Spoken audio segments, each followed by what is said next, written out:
Banyak yang tak tahu, hantu sebenarnya tidaklah menakutkan karena mereka sangat membenci cahaya matahari. Bahkan saat malam tiba, mereka hanya berani bersembunyi di sudut sunyi. Namun bagiku, untuk membuktikan otoritas mereka, aku rela menjadi hantu di rumah hantu dengan gaun merah dan wig panjang. Saat aku menjadi bantai dengan gergaji mesin, orang-orang akan gemetar mengira Sadako atau psikopat telah bangkit. Semua kengerian ini tercipta karena aku telah mengikat sistem rumah hantu terkuat dalam jiwaku. Selama aku berhasil meneror para pengunjung, aku akan mendapatkan poin jeritan untuk memperkuat tempat ini. Sejak aku mewarisi bisnis ini dari mendiang kakekku, kondisinya sangat memprihatinkan.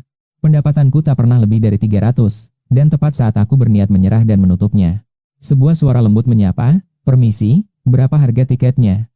Secara naluriah, aku langsung menjawab, 18 per orang, diskon 20% untuk rombongan.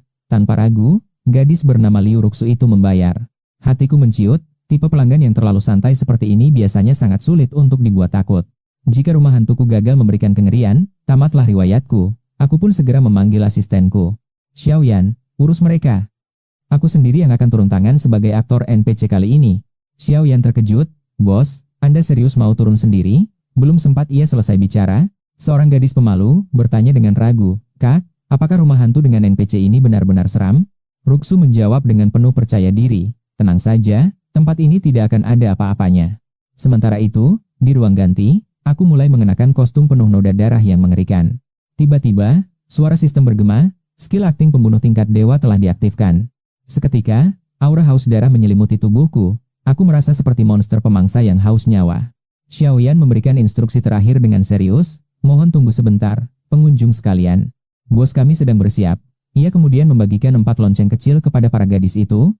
"Jika kalian tak sanggup lagi atau tersesat, bunyikan lonceng ini, dan aku akan segera mengeluarkan kalian."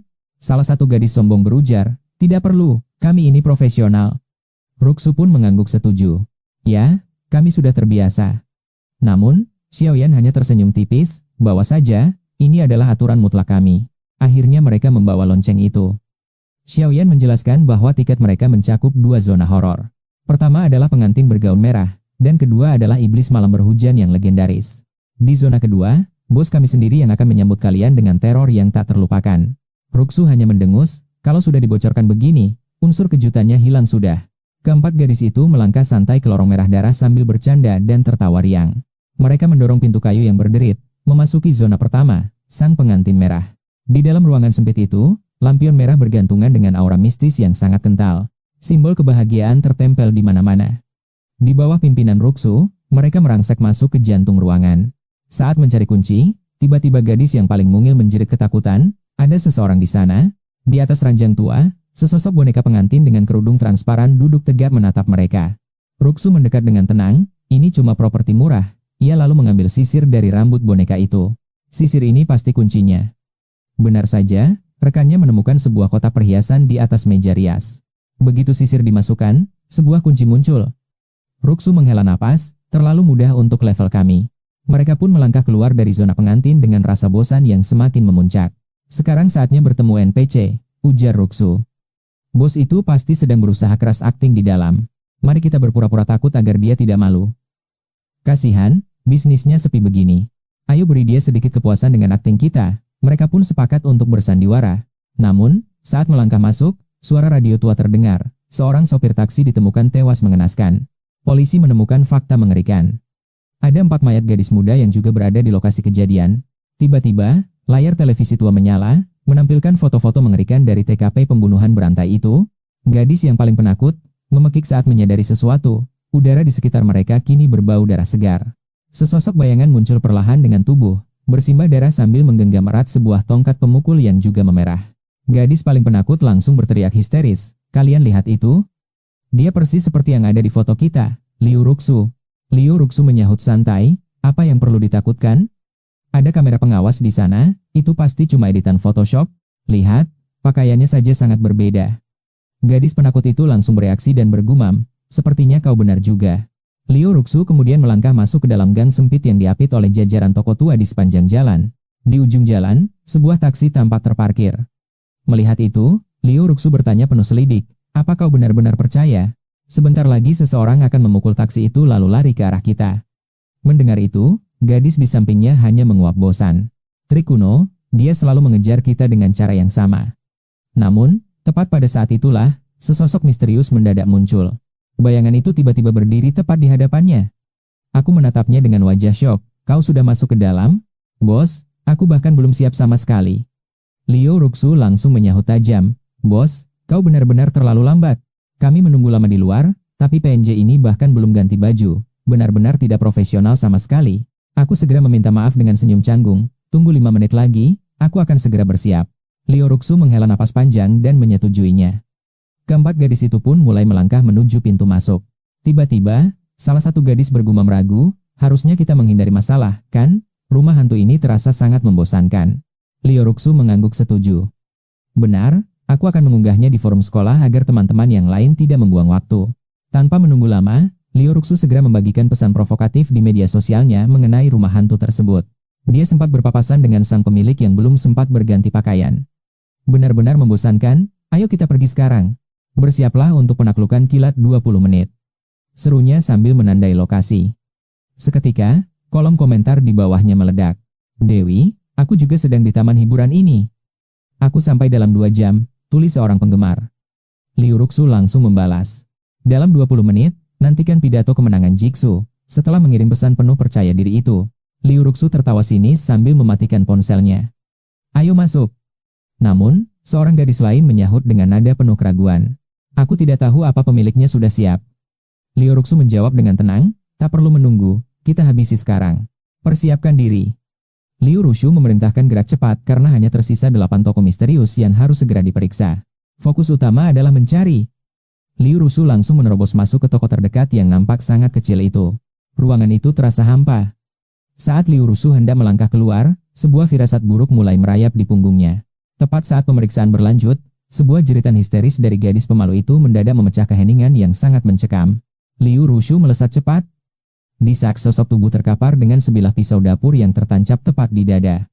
Pemandangan itu membuat mereka mematung ngeri. Kejadian gila macam apa yang sebenarnya sedang menimpa mereka saat ini? Mengapa sang bos bisa tewas? Bukankah harusnya ini hanya boneka? Liu Ruxu tersentak dan langsung memasang posisi siaga. Niat menyelamatkan pun sirna saat suara ketukan misterius mulai terdengar. Bunyi itu semakin mendekat mengancam nyawa mereka. Suara itu bagaikan bisikan iblis. Tiba-tiba, salah satu gadis melihat bayangan gelap yang sedang mengintai dari balik jendela. Ada seseorang di luar sana. Melihat situasi gawat ini, Liu Ruxu segera mendobrak pintu dan memerintahkan semuanya lari. Ketiga gadis lainnya ikut berlari sekuat tenaga. Segalanya menjadi kacau saat sang bos sudah terkapar tak bernyawa lagi. Siapa yang mengetuk? Perlahan aku bangkit dari lantai. Tubuh muda ini masih harus bertahan. Kukalungkan pakaian, lalu kuraih tongkat pemukul. Dentuman keras bergema saat aku menerjang ke arah mereka. Detik itu, Liu Ruxu menoleh. Sosok bersimbah darah berdiri di sana, menebar bau amis kematian menyengat. Aura haus darah memancar kuat dari sosok itu, seperti pembunuh asli. Lari, cepat lari sekarang. Liu Ruxu memacu langkah, namun si gadis pemalu jatuh tersungkur. Tawa mengerikan pecah saat palu melesat. Liu Ruxu dan yang lain menyadari dengan ngeri. Ini bukan akting, di depan mereka berdiri iblis nyata. Pembunuh sungguhan. Semua telah kusiapkan, tak kusangka mereka sanggup melewati jebakan awal dengan sangat mudah. Saat mereka memecahkan misteri hantu baju merah, aku tahu mereka profesional, rencana harus segera kubah. Skenario kubah di detik terakhir. Mari kutunjukkan pada kalian, apa arti dari sebuah teror sejati. Seorang gadis tersungkur dan berteriak histeris. Matanya membelalak, penuh dengan bayangan maut yang mengerikan. Di matanya, aku adalah iblis neraka. Aura haus darahku menyesakan, seolah sang majikan pun telah kuhabisi. Dan sekarang targetnya adalah dia. Aura membunuh yang dingin mulai mengincar. Rasa takut menerjang ombak pasang, tangan tak kasat mata seolah mencekik lehernya di dalam bank itu. Tanpa ragu, kuangkat palu berduri itu tinggi-tinggi, dan menghantamkannya ke lantai dengan sangat keras. Aura haus darah menyelimutiku. Gadis itu tak sanggup lagi menahannya, matanya terbelalak lalu jatuh pingsan seketika. Tubuhnya sempat kejang sejenak sebelum dia mematung. Aku menatap gadis itu dengan bibir yang sedikit menyeringai. Aktingnya sungguh luar biasa. Awalnya aku hanya ingin menakutinya agar yang lain terpancing, tapi dia malah langsung tumbang. Sistem memberikan 10 poin teriakan. Lumayan juga, ternyata profesi penakut ini benar-benar membuahkan hasil yang manis. Sikshu berteriak panik namun tak ada jawaban. Dia berbalik dan lari terbirit-birit tanpa berani menoleh ke belakang sedikit pun. Ketakutan melumpuhkan logikanya. Hanya satu pikiran yang tersisa di kepalanya, segera menghubungi polisi secepat mungkin. Jika dia tak melapor, Mereka semua akan mati. Ketiga orang itu pun berpencar lari ke arah yang berbeda-beda. King Siksu menggertakkan gigi dan berpikir cepat. Dia memisahkan diri ke arah berlawanan, sementara dua orang lainnya tetap bersama. Gadis-gadis itu merapat dalam kepanikan. Aku tertawa dingin sambil menyeret palu taring serigala raksasa seukuran manusia. Aku mendekat perlahan. Suara palu yang bergesekan dengan lantai menghasilkan bunyi nyaring yang memancarkan niat membunuh yang pekat. Aku tidak mengejar mereka secara langsung, tapi tiap langkahku memberikan tekanan mental yang luar biasa. Benar-benar seperti sosok psikopat gila. Dua gadis itu bersembunyi di tempat sampah. Yang paling berani membekap mulut temannya dengan gemetar hebat. Jangan bersuara, dia takkan bisa menemukan kita, bisiknya lirih. Namun, suara gaduh di luar sana terdengar semakin mendekat. Bang, bang. Tiap hantaman terasa menusuk jantung mereka. Suara seretan palu berat itu kini terdengar semakin jelas dan nyata. Seolah kematian siap merobek mereka kapan saja. Dua gadis itu berpelukan erat sambil menggigil menahan ketakutan yang luar biasa. Mereka menahan napas agar tak ketahuan. Tiba-tiba, suara itu berhenti total. Dia sudah pergi, si pemberani mencoba mendongak. Perlahan, dia membuka tutup tempat sampah dan mengintip keluar. Suasana sangat sunyi, sudah tidak ada siapa-siapa lagi di sana. Dia pasti sudah pergi, desahnya lega. Dia segera berbalik dan berbisik pada temannya.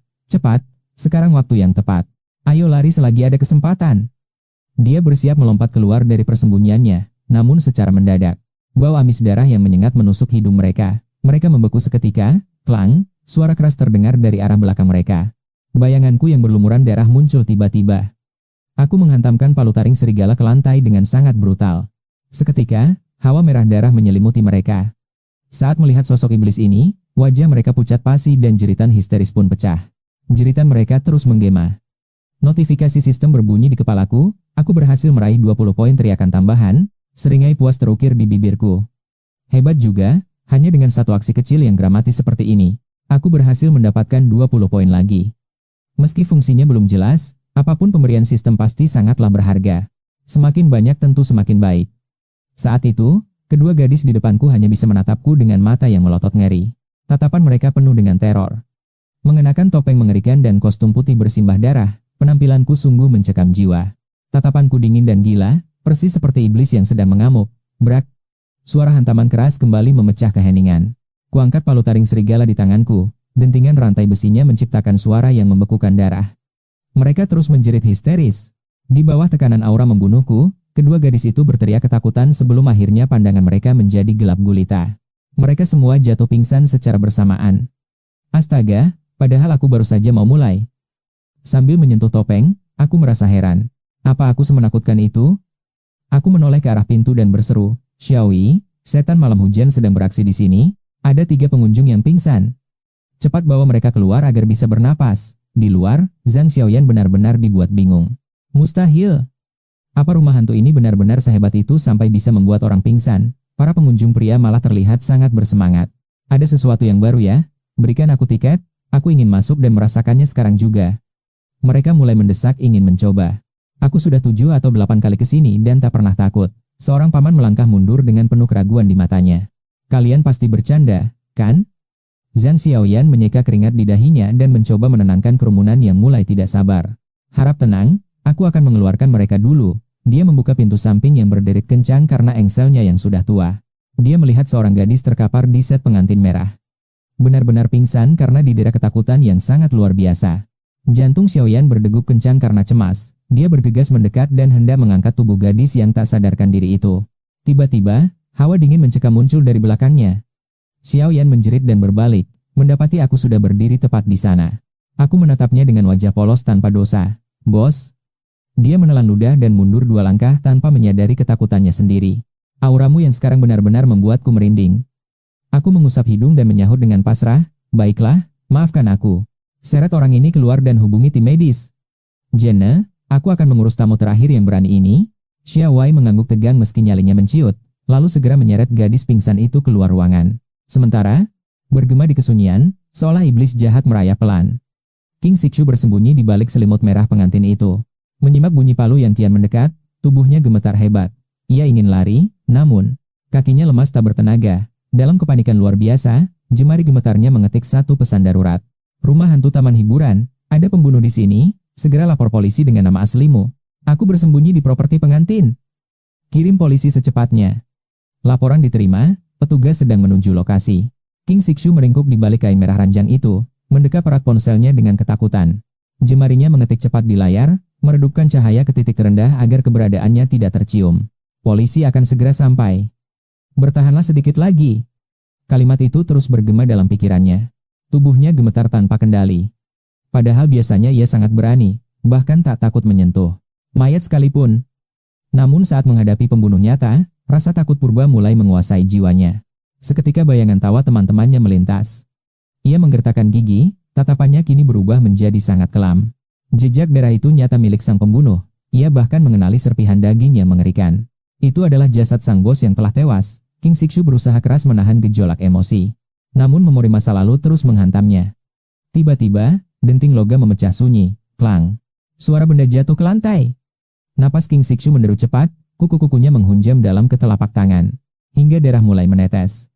Matanya terpaku pada pintu, mendengarkan langkah kaki berat yang mendekat. Merayap perlahan seperti langkah kaki iblis penghuni neraka. Hingga akhirnya, pintu kamar pun terbuka. King Sikshu menahan napas dan memejamkan mata. Ia memaksa dirinya tenang meski sang pemangsa telah tiba. Ia semakin meringkuk, punggungnya menempel pada kostum merah yang menebar aroma plastik yang menyesakan. Ia ingin menyatu dengan kostum itu, setiap langkah kaki di luar bagai sabit kematian yang mengincar nyawa. Klang! Derit pintu kamar sebelah terbuka. Udara seolah membeku, dan semua suara lenyap dalam sekejap. Secercah harapan muncul di hati King Sisu. Apakah dia sudah pergi, atau ini jebakan maut? Napasnya tertahan dalam kesunyian yang mencekam. Namun tiba-tiba, krak! Suara tajam itu membela udara. Pintu berayun terbuka. King Sisu membeku dengan jemari yang mencengkeram erat kain spray ranjangnya. Di samping sang pengantin merah, dia meringkuk tak berdaya saat sang jagal melangkah masuk. Langkah berat itu kian mendekat, mengincar mangsanya.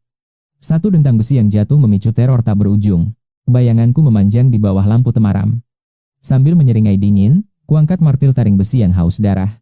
Kubisikan pelan, nikmatilah layanan VIP-ku. Satu dentuman keras seketika mengguncang seluruh ruangan. Suara logam itu berdenting bak bisikan iblis yang dipenuhi dengan niat membunuh yang mengerikan. Aroma amis darah menyengat, mencekik leher King Sisu hingga dia terpaksa membungkam mulutnya sendiri. Tatapannya penuh horor namun ia terobsesi untuk selamat. Memaksa tubuhnya tetap kaku seperti kayu. Bagaikan mayat tanpa nyawa, dia bergeming meski bayangan pengantin merah mulai menari di kegelapan. Aku berdiri tegak, mengawasi setiap jengkal ruangan dengan tatapan predator yang mencari mangsa. Pikiranku melayang, apakah penyamaran ini konyol? Namun, profesionalitasku menuntut untuk terus bekerja sama dengan pelanggan. Di saat krusial ini, aku harus beraksi sempurna. Kuangkat tinggi martil berbentuk taring tajam di tanganku. Di balik topeng, senyumku menyeringai. Berbanding terbalik dengan hangatnya sinar matahari musim semi di luar sana. Kehidupan di luar tampak begitu damai, dengan kerumunan orang yang memadati taman bermain penuh tawa. Di depan bar yang ramai, para turis mulai berbisik penasaran tentang kengerian rumah hantu tua itu. Seorang pria skeptis mendengus remeh, menganggap hantu-hantu dari 5 tahun lalu itu hanyalah pajangan usang. Seorang ibu menantang, jika tempat ini benar-benar seram, dia akan membayar tiket masuk gratis untuk semua orang. Pria itu sesumbar sambil membusungkan dada. Tepat saat sesosok gadis ramping muncul membelah kerumunan pengunjung. Dialah sang pemandu rumah hantu, Jian Xiaoyan, yang melangkah tenang sambil menatap layar ponsel di tangannya. Sambil mendorong kursi roda dengan panik, terlihat seorang gadis tak sadarkan diri dengan wajah sepucat mayat. Ketakutan hebat terpancar dari wajahnya. Kerumunan pun gempar. Pria besar yang tadi sesumbar justru kini yang paling gemetar. Dia ternganga tak percaya. Mustahil! Teriaknya. Bahkan petugas keamanan di telepon pun ikut terdiam kaku. Kebingungan melanda. Apa benar mereka ketakutan sampai pingsan? Cepat, bantu bawa dia ke ruang medis sekarang juga. Jiang Xiaowei berteriak penuh urgensi. Namun, para penonton masih curiga, mengira ini hanyalah akting murahan belaka. Mereka pikir wahana ini tak menakutkan. Tapi, ucapan Jiang Xiaowei berikutnya sukses membungkam semua keraguan mereka. Bukan hanya dia. Masih ada 2 gadis lagi di dalam yang juga jatuh pingsan. Ketiganya tumbang di lokasi yang sama karena bosku. Seluruh massa terkejut luar biasa. Hah? Apa katamu? Seketika, atmosfer mendingin. Tatapan semua orang tertuju pada pintu masuk rumah hantu itu seolah menyimpan rahasia kelam. Mereka menahan napas serentak. 3 orang pingsan sekaligus? Ini gila. Apa rumah hantu ini benar-benar semengerikan itu? Ini sungguh berlebihan. Paman Liu, bawa dia ke medis dulu. Aku harus kembali ke dalam. Wajah Jiang Xiaoyan tampak sangat cemas. Tanpa membuang waktu, dia berbalik dan menerjang masuk kembali ke kegelapan. Tak lama kemudian, Di bawah tatapan ngeri penonton, dia menyeret paksa dua korban lainnya keluar dari sana. Benar-benar gila. Apa wahana ini memang sanggup menghancurkan kesadaran orang dalam sekejap? Di tengah keriuhan itu, suara sirine memecah udara. Mobil polisi melesat kencang dan berhenti tepat di depan gerbang. Pintu terbuka, dan seorang polwan tangguh keluar dengan HT di tangannya. "Lapor, Tim Wang," serunya tegas. "Tim 7 sudah di posisi. Saat ini kami hanya dibekali perlengkapan standar. Hanya ada tongkat dan perisai, tanpa senjata api. Kami menunggu instruksi bantuan lebih lanjut." Suara di balik HT terdengar dingin. Pelapornya adalah mahasiswa kedokteran forensik. Informasi ini sangat serius. Ada kemungkinan pembunuh bersembunyi di dalam. Polwan itu mengernyitkan dahi, memikirkan risiko terburuk yang mengancam. "Tugas kami adalah melindungi warga. Aku akan masuk dan memastikan keadaan sekarang juga." Tanpa ragu, dia menyambar perisai anti huru-hara dan tongkatnya. Langkahnya penuh tekad menuju maut. Dia melangkah menuju wahana terkutuk itu. Kerumunan orang terbelah, memberi jalan dengan penuh rasa ngeri. "Di mana pengelola tempat ini?" tanya polwan itu dingin. "Mereka sedang membawa korban ke medis," jawab seorang pria tua. Mendengar itu, raut wajahnya makin mengeras. Dia segera memberikan perintah tegas kepada anak buahnya. "Evakuasi warga, pasang garis pengaman, kau, ikut aku masuk." Dengan perisai terangkat, mereka mulai merangsek maju. Mereka perlahan menelan kegelapan rumah hantu itu. Bisikan-bisikan ketakutan dari warga terus berdengung di udara. Tiba-tiba, seorang vlogger nekat menyalakan siaran langsung. "Teman-teman, kalian tidak akan percaya apa yang sedang terjadi. Kejadian luar biasa sedang berlangsung. Taman bermain ini telah berubah menjadi zona berbahaya. Polisi sudah memblokade area." Komentar netizen meledak seketika. Apa benar rumah hantu itu jadi TKP pembunuhan? "Masuklah ke dalam," tantang penonton. Suasana di sekitar wahana itu pun mendadak berubah menjadi sangat mencekam. "Brak!" Jiang Liu menerjang masuk. Wajahnya menegang, menyadari bahaya yang lebih besar dari sekadar hantu bohongan. "Lapor, korban telah ditemukan. Kami sedang melakukan penyisiran menyeluruh di area dalam. Bantuan harus segera datang." Suara dari radio menyahut, "Tim darat akan tiba dalam 3 menit lagi. Helikopter tiba dalam 5 menit. Tahan sang pembunuh sebisanya, tetap utamakan keselamatan kalian, dimengerti." Begitu pintu terbuka, jeritan melengking yang memilukan langsung menusuk telinganya. "Ibu, pakaikan aku gaun pengantin merah itu. Kumohon, jangan biarkan aku mati begini." Suara gaib bergema di setiap sudut ruangan, membuat bulu kuduk merinding hebat. Jiang Liu pun bergidik ngeri. Keringat dingin bercucuran. Sambil menggenggam erat tongkat setrumnya, dia waspada mengamati setiap bayangan yang bergerak. 3 menit lalu, Qin Shishi menatap layar ponselnya. Sebuah pesan masuk, "Tolong, jaga dirimu baik-baik. Polisi sudah datang." Dia menggigit bibir dengan cemas, berharap bantuan segera menjangkau posisinya. Meski iblis itu telah pergi, ancaman kematian masih terasa nyata. Tiba-tiba, rasa gatal aneh muncul di telapak kakinya. Seolah ada tangan tak kasat mata yang menggaruk kakinya. Padahal, dia jelas-jelas masih memakai sepatu. Qin Shishi membeku seketika, napasnya terhenti. Dia berusaha meyakinkan diri bahwa ini hanyalah halusinasinya semata. Itu hanya halusinasi. Pembunuhnya sudah pergi. Namun, sensasi rabaan di kakinya terasa begitu nyata dan sangat mengerikan. Begitu nyata hingga bulu kuduknya berdiri, sensasi dingin yang merayap di bawah kaki mulai naik. Merambat perlahan di betis layaknya ular tak kasat mata. "Ini bohong," bisiknya panik demi menenangkan diri. Namun sedetik kemudian, sesosok bayangan muncul di ujung ranjang. Seorang pria bersimbah darah. Mengenakan topeng, ia menatap dengan tatapan kosong dan dingin. Aroma amis darah pun menyeruak tajam. Tanpa ragu, pria itu mengangkat palu berduri di tangannya dan menghantam lantai dengan keras. Suara dentuman memekakan telinga terdengar. Pertahanan mental King Sixus runtuh, jeritannya pecah tak tertahankan. Matanya terbalik lalu ia jatuh pingsan. Aku yang berdiri di depannya hanya bisa menghela napas pasrah. Ini sudah yang ketiga. "Bangunlah, aku bahkan belum mulai beraksi," gumamku kecewa. Ding. Berhasil mendapat 10 poin jeritan. Total poin saat ini 40. Suara sistem tiba-tiba berbunyi. Aku memeriksa toko pertukaran yang baru terbuka. Sayang, 40 poin belum cukup untuk barang bagus. Bahkan item dasar pun tak terbeli. "Selamat Inang, Anda mendapatkan diskon khusus pemula, diskon 90% untuk pembelian pertama." Aku menaikkan alis dan mulai memilih dengan cermat. Pilihanku jatuh pada musik latar pengantin merah. Melodi ini sangat serasi dengan atmosfer horor di sini. Jauh lebih efektif daripada properti murah berantakan itu. Pertukaran berhasil, sistem mulai memproses adegan. "Gunakan segera," konfirmasiku tanpa ragu. Seketika, melodi sendu yang mencekam mulai mengalun perlahan. Liriknya bergema tentang gaun pengantin merah dan kematian. Atmosfer di ruangan berubah total, ekspresi tenangku membeku. Melodi itu terdengar seperti ratapan jiwa-jiwa mati yang penuh keputusasaan. Lebih mengerikan lagi, boneka pengantin merah itu mulai bergerak perlahan. Air mata darah mengalir deras, tangan boneka itu membelai wajahku, sorot matanya berubah menjadi gelap, penuh kebencian dan kehancuran. Ia menatapku tajam. Kuharap wanita yang kau peluk itu membusuk, bisik lagu itu menusuk kalbu. Baris terakhir lagu selesai, suasana mendadak hening. Ding! Waktu uji coba 1 menit telah habis. Kondisi kembali normal, tingkat kengerian lagu bisa diatur kapan saja. Aku pun mengembuskan napas lega. Melihat boneka itu kembali diam, aku tersenyum getir. Ciptaan sistem ini benar-benar terasa seperti neraka. Benda ini terlalu kuat menyerang mental. Level 50 saja sudah cukup untuk membuat orang gila. Sistem memintaku meningkatkan peringkat teror adegan. Peringkat saat ini 10.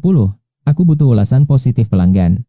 Dengan kekuatan pengantin merah, rumah hantu milikku ini pasti bisa selamat dari kebangkrutan. Saat hendak membawa keluar King Sixus yang pingsan, aku teringat sesuatu yang terasa sangat ganjil. Kuambil walkie-talkie untuk menghubungi Xiaoyan, karyawanku. Bagaimana situasimu? Tanyaku, namun tak ada jawaban. Hanya suara gaduh tak jelas yang terdengar. Firasat buruk mulai menghantuiku. Pintu berderi terbuka pelan. Aku mendongak dengan wajah serius.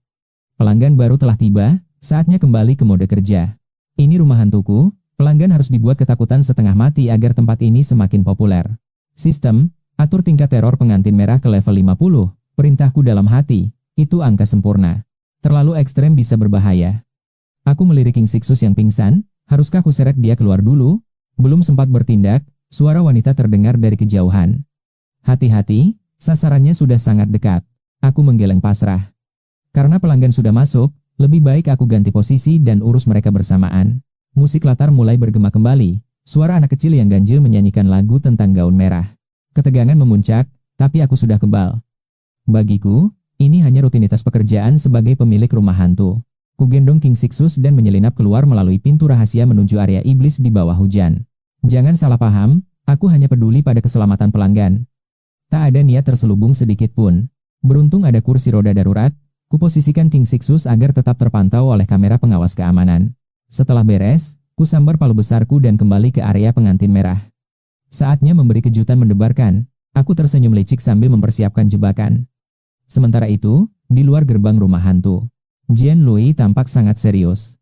Ia memperingatkan polisi magang di sampingnya dengan nada bicara tegas. Xiao Liu, menurut laporan, target ada di dalam.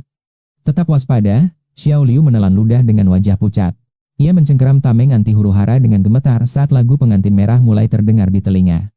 Menyusup ke dalam cahaya merah tanpa lampion, sensasi ganjil mulai menjalar. Jiane bergumam, tempat ini, ada yang tidak beres. Xiao Liu tampak pucat pasi. Jangan terlalu banyak berpikir, sela Jiane Ying tegas. Rumah hantu ini hanya rekayasa, semuanya palsu. Musik itu pun hanya gelombang suara dari speaker, tetaplah sadar. Xiao Liu mengangguk perlahan, mencoba menenangkan diri. Namun, raut wajahnya tetap tegang saat mereka sampai di gerbang halaman kecil dengan dekorasi pengantin berbaju merah yang mencekam. Lampion merah besar memancarkan cahaya merah darah yang menyeramkan, menyinari ukiran karakter di pintu yang tampak sangat mengerikan. Aku akan membuka pintunya, jaga punggungku, perintah Yan dengan suara rendah dan penuh kewaspadaan. Xiao Liu mengangguk gugup. Namun, tepat saat tangan Jian hendak mendorong pintu kayu tua itu, pandangannya terpaku pada ukiran karakter di sana. Kat merahnya meleleh layaknya darah segar. Jienne, darah, teriak Xiao Liu histeris. Ada darah di depanmu. Teriakannya begitu melengking hingga mengguncang kesunyian halaman. Jienne tersentak, darah apa? Ia berbalik secepat kilat, tapi tak ada apa-apa di sana. Kau berhalusinasi? Jian mengernyit menatap pintu yang tampak utuh dan bersih. Hatinya mulai merasa kesal, namun ia sadar bahwa sedari tadi Xiao Liu memang tampak sangat kebingungan dan tertekan. Apa aku yang berhalusinasi? Gumamnya. Masuk cepat. Perintah Jian dingin, teriakannya tadi pasti sudah menarik perhatian sang pembunuh. Tanpa ragu lagi, mereka menerjang masuk ke dalam halaman, saling melindungi satu sama lain di tengah kesunyian yang mematikan. Brak. Pintu halaman di belakang mereka tertutup sendiri. Tak ada waktu untuk menoleh, mereka segera berpencar memeriksa setiap sudut ruangan. Jin mendobrak sebuah pintu. Kosong. Aku akan memeriksa kamar utama. Teriaknya memberi instruksi pada rekannya. Ia terus mencari dengan napas memburu, hingga akhirnya ia menendang pintu terakhir dengan penuh tenaga. Di atas ranjang, tampak seorang gadis dengan gaun pengantin merah tergeletak bersimbah darah. Ketemu. Seru Jian lega sekaligus tegang. Ia segera menghambur ke tepi ranjang untuk memeriksa denyut nadinya. Saat itu juga, Xiao Liu masuk menyusul di belakangnya. Namun Xiao Liu mendadak terpaku, wajahnya memutih seperti mayat. "Jian, apa yang sedang kau pegang itu? Itu cuma boneka." Suara Xiao Liu gemetar hebat. Jian terperanjat, ia menoleh kembali dan melihat sesosok boneka berpakaian pengantin merah. Jian tertegun. Boneka? Di depannya jelas-jelas ada seorang gadis kecil yang rapuh. "Bagaimana mungkin ini terlihat seperti boneka? Apa yang kau bicarakan?" bentak Jane, suaranya menggelegar menyembunyikan rasa tidak nyaman yang mulai menggerogoti hatinya. Fokusnya hanya ingin menyelamatkan korban dan menangkap pelaku. Ia mengabaikan semua kejanggalan mistis yang terjadi di depan matanya. Ia bahkan sempat menyalahkan rekannya yang dianggap tidak kompeten. Namun, saat ia menatap lebih dekat, bulu kuduknya berdiri. Mata gadis kecil itu seolah-olah mulai mengeluarkan darah. JN tersadar, ada sesuatu yang sangat salah di sini. Ia bersiap melakukan pemeriksaan lebih detail. Saat ia mengangkat pandangannya, telapak tangannya mulai berkeringat dingin. Detik berikutnya, sosok rapuh itu lenyap. Sebagai gantinya, muncul sebuah tubuh dengan ekspresi kaku yang mengerikan.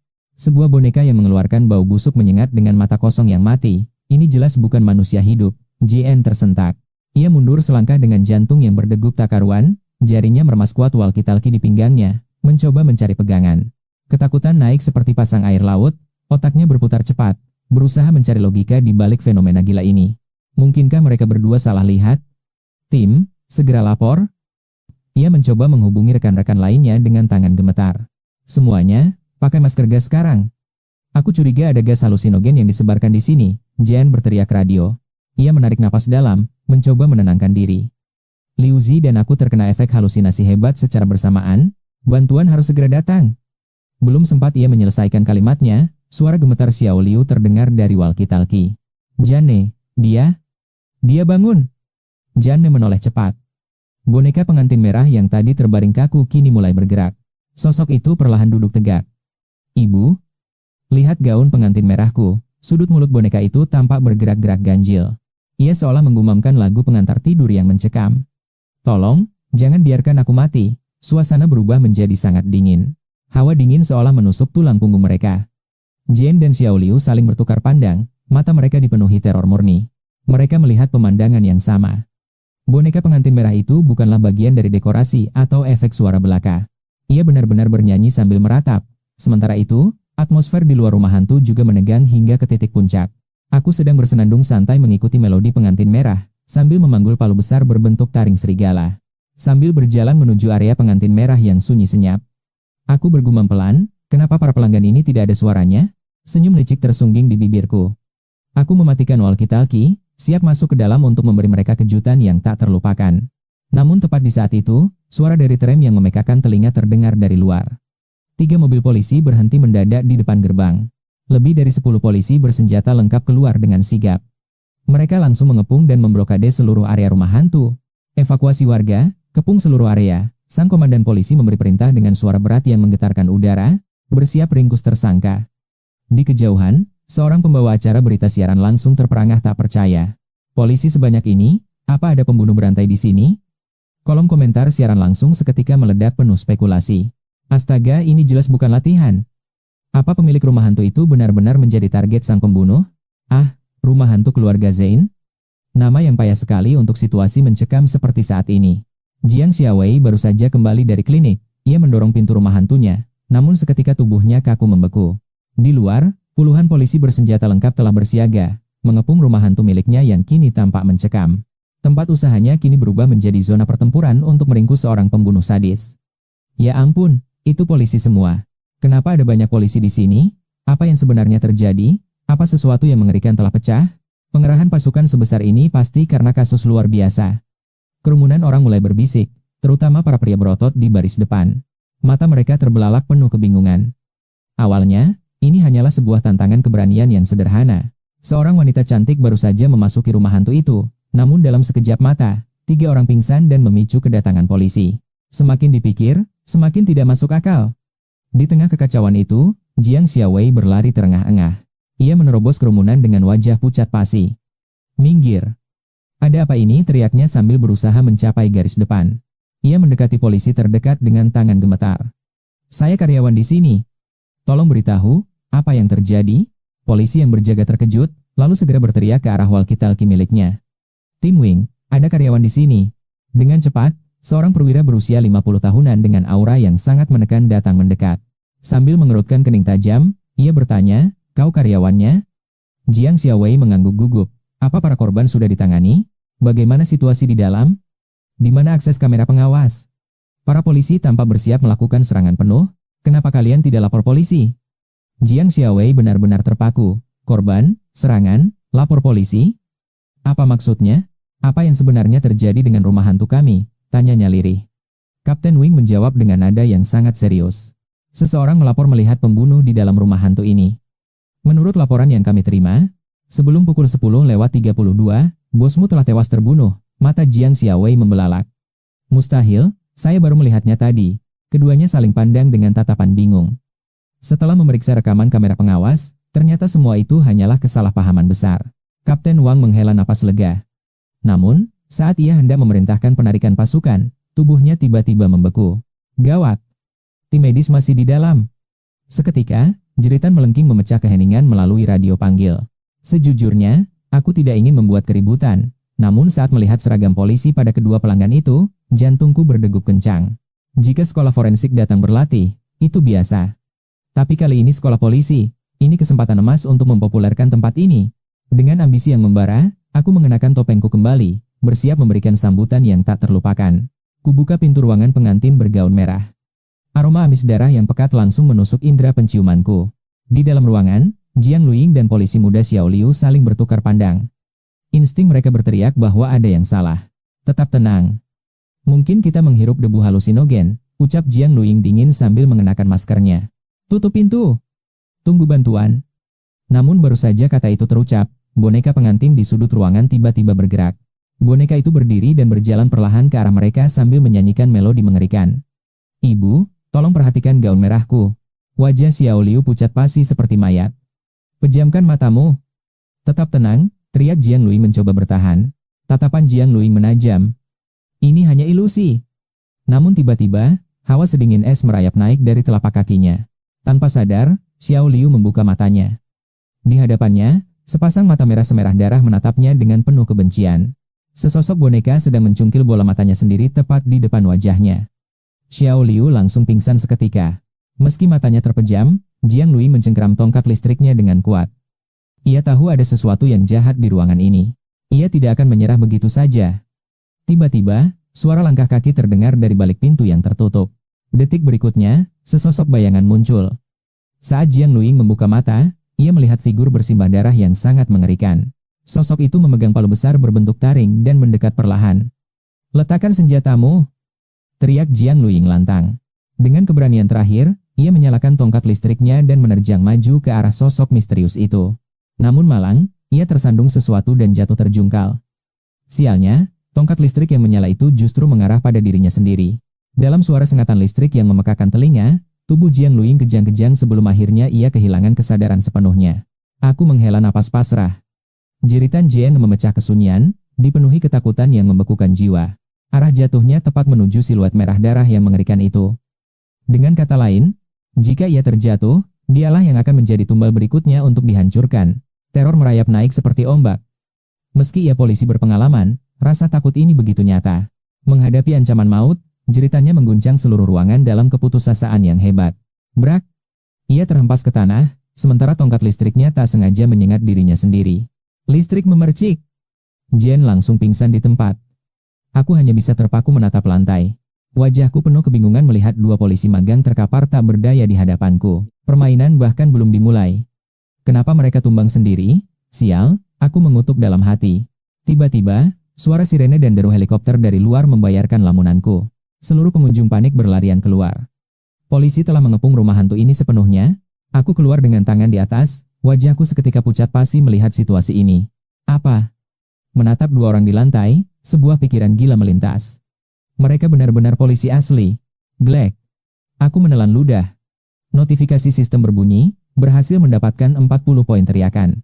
Dengan gemetar, aku mencari di internet, berapa tahun penjara jika membuat polisi pingsan? Di luar, Wang Wen tampak tegang. Ia baru saja mendengar jeritan Jiang Luiying yang memilukan. Sebagai polisi terlatih, Ia tak mungkin berteriak hanya karena trik rumah hantu biasa. Tim 7, laporkan situasi. Namun, hanya ada keheningan maut dari seberang radio. Ekspresi Wang Wen berubah drastis. Ia segera mengumumkan keadaan darurat tingkat tinggi.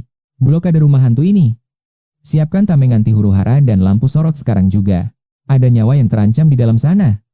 Bersiaplah untuk misi penyelamatan sekarang. Helikopter terus memantau setiap pergerakan mencurigakan. Suasana berubah menjadi sangat mencekam. Kerumunan penonton tercengang. Gila, rumah hantu ini benar-benar memicu keributan besar. Bos rumah hantu ini benar-benar nekat. Sementara itu, Jiang Xiuan di ruang kendali mematung. Ini hanya salah paham. Namun Wang Wen menatapnya dengan tatapan sedingin es. Kami kehilangan kontak setelah teriakan itu. Kau sebut ini salah paham? Tanpa membuang waktu, ia keluar dari ruang kendali dan memberikan perintah terakhir. Gunakan peluru tajam. Bersiap untuk serbuan penuh. Lampu-lampu mulai menyala terang benderang. Puluhan polisi bersenjata lengkap bergerak maju menembus kegelapan pintu masuk rumah hantu. Helikopter menderu, sniper bersiap. Wang Wen baru saja akan memberi aba-aba menyerang. Namun mendadak, sebuah siluet muncul perlahan dari ujung lorong yang gelap. Aku muncul dengan pakaian biasa, mendorong troli berisi 2 polisi dan 1 mahasiswi. Sambil mengangkat tangan dan tersenyum kaku, aku berkata, 3 pelanggan ini sepertinya pingsan. Rekan kalian baik-baik saja, mereka hanya pingsan karena ketakutan yang luar biasa. Tolong turunkan senjata kalian, ini sangat berbahaya bagi jantungku. Ucapku mencoba mencairkan suasana. Tapi suasana justru membeku. Semua moncong senjata kini terarah tepat ke arahku. Mereka semua ternganga. Apa? Dia sendiri yang membuat para polisi itu pingsan? Para polisi saling pandang penuh kebingungan. Sejak kapan rumah hantu jadi semengerikan ini? Aku telah menumbangkan 6 orang sendirian, termasuk 2 anggota kepolisian terlatih. Bawa mereka keluar. Wajah Wang Wen tampak mendung penuh amarah yang tertahan. Di sisi lain, seorang streamer langsung mengarahkan kamera. Teman-teman, ini pemandangan paling gila. Lihat troli itu. Ada seorang gadis dan 2 polisi yang terkapar tak berdaya. Gadis itu adalah primadona Departemen Kedokteran Forensik, dan di sampingnya adalah rekannya. Ia berbisik pelan, memancing rasa penasaran jutaan penonton yang menyaksikan siaran itu. Kabarnya, ada hantu sungguhan di sini, bahkan polisi pun dibuat tak berkutik. Kolom komentar langsung meledak hebat. Gila, itu hantu beneran?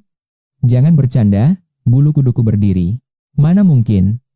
Apa ini trik promosi pemilik rumah berhantu itu? Kabarnya sih, pemilik lama bangunan tua ini adalah seorang kakek yang meninggal secara misterius di sana. Memikirkannya saja sudah membuat merinding. Di saat si streamer girang karena penontonnya melonjak tajam, seorang polisi tiba-tiba mendekat dan bertanya dingin, "Mas, apa Anda baru saja menyebarkan hoax?" Si streamer mematung sambil melambaikan tangan panik. "Bukan, Pak, sumpah." Tapi polisi itu langsung mengeluarkan ponselnya. Sebuah rekaman video diputar. Ada hantu di dalam sana, itu suara Anda sendiri, kan? Sang streamer langsung bungkam 1000 bahasa. Ikut kami ke kantor, dan matikan live stream Anda sekarang. Netizen langsung riuh seketika. Wah, gerak cepat, tamat sudah riwayat si streamer. Mari mengheningkan cipta sejenak, kawan-kawan. Streamer itu terpaksa mematikan siaran dengan senyum pahit yang getir. Dia mengekor polisi itu. 2 jam kemudian, di dalam ruang interogasi kantor polisi Jianshang. 10 bulan. Apa kau yang memerankan si pembunuh? Sang polisi menatapku tajam. Aku mengangguk mantap. Benar, Pak. Itu proyek rumah hantu kami, simulasi iblis malam hujan. Pembunuhnya cuma staf biasa, kok? Polisi itu menyipitkan mata penuh curiga. Tapi aura membunuh itu tidak terasa seperti akting. Kau cuma pegawai kantor biasa? Bagaimana mungkin? Tepat setelah dia bicara, sorot mataku mendadak berubah menjadi dingin dan tajam.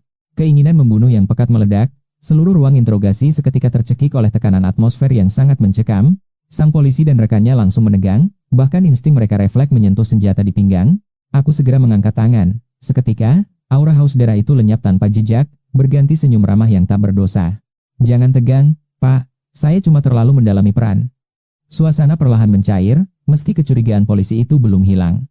Dia lanjut bertanya, lalu, bagaimana kau tahu ada 2 gadis yang bersembunyi di dalam tempat sampah itu? Aku hanya mengedikkan bahu.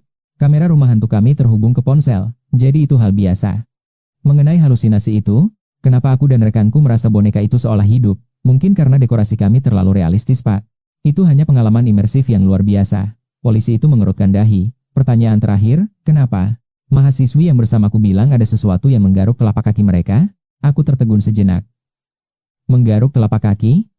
Ya, dia bilang rasanya sangat dingin dan beku. Suara polisi itu merendah, seolah membicarakan kematian.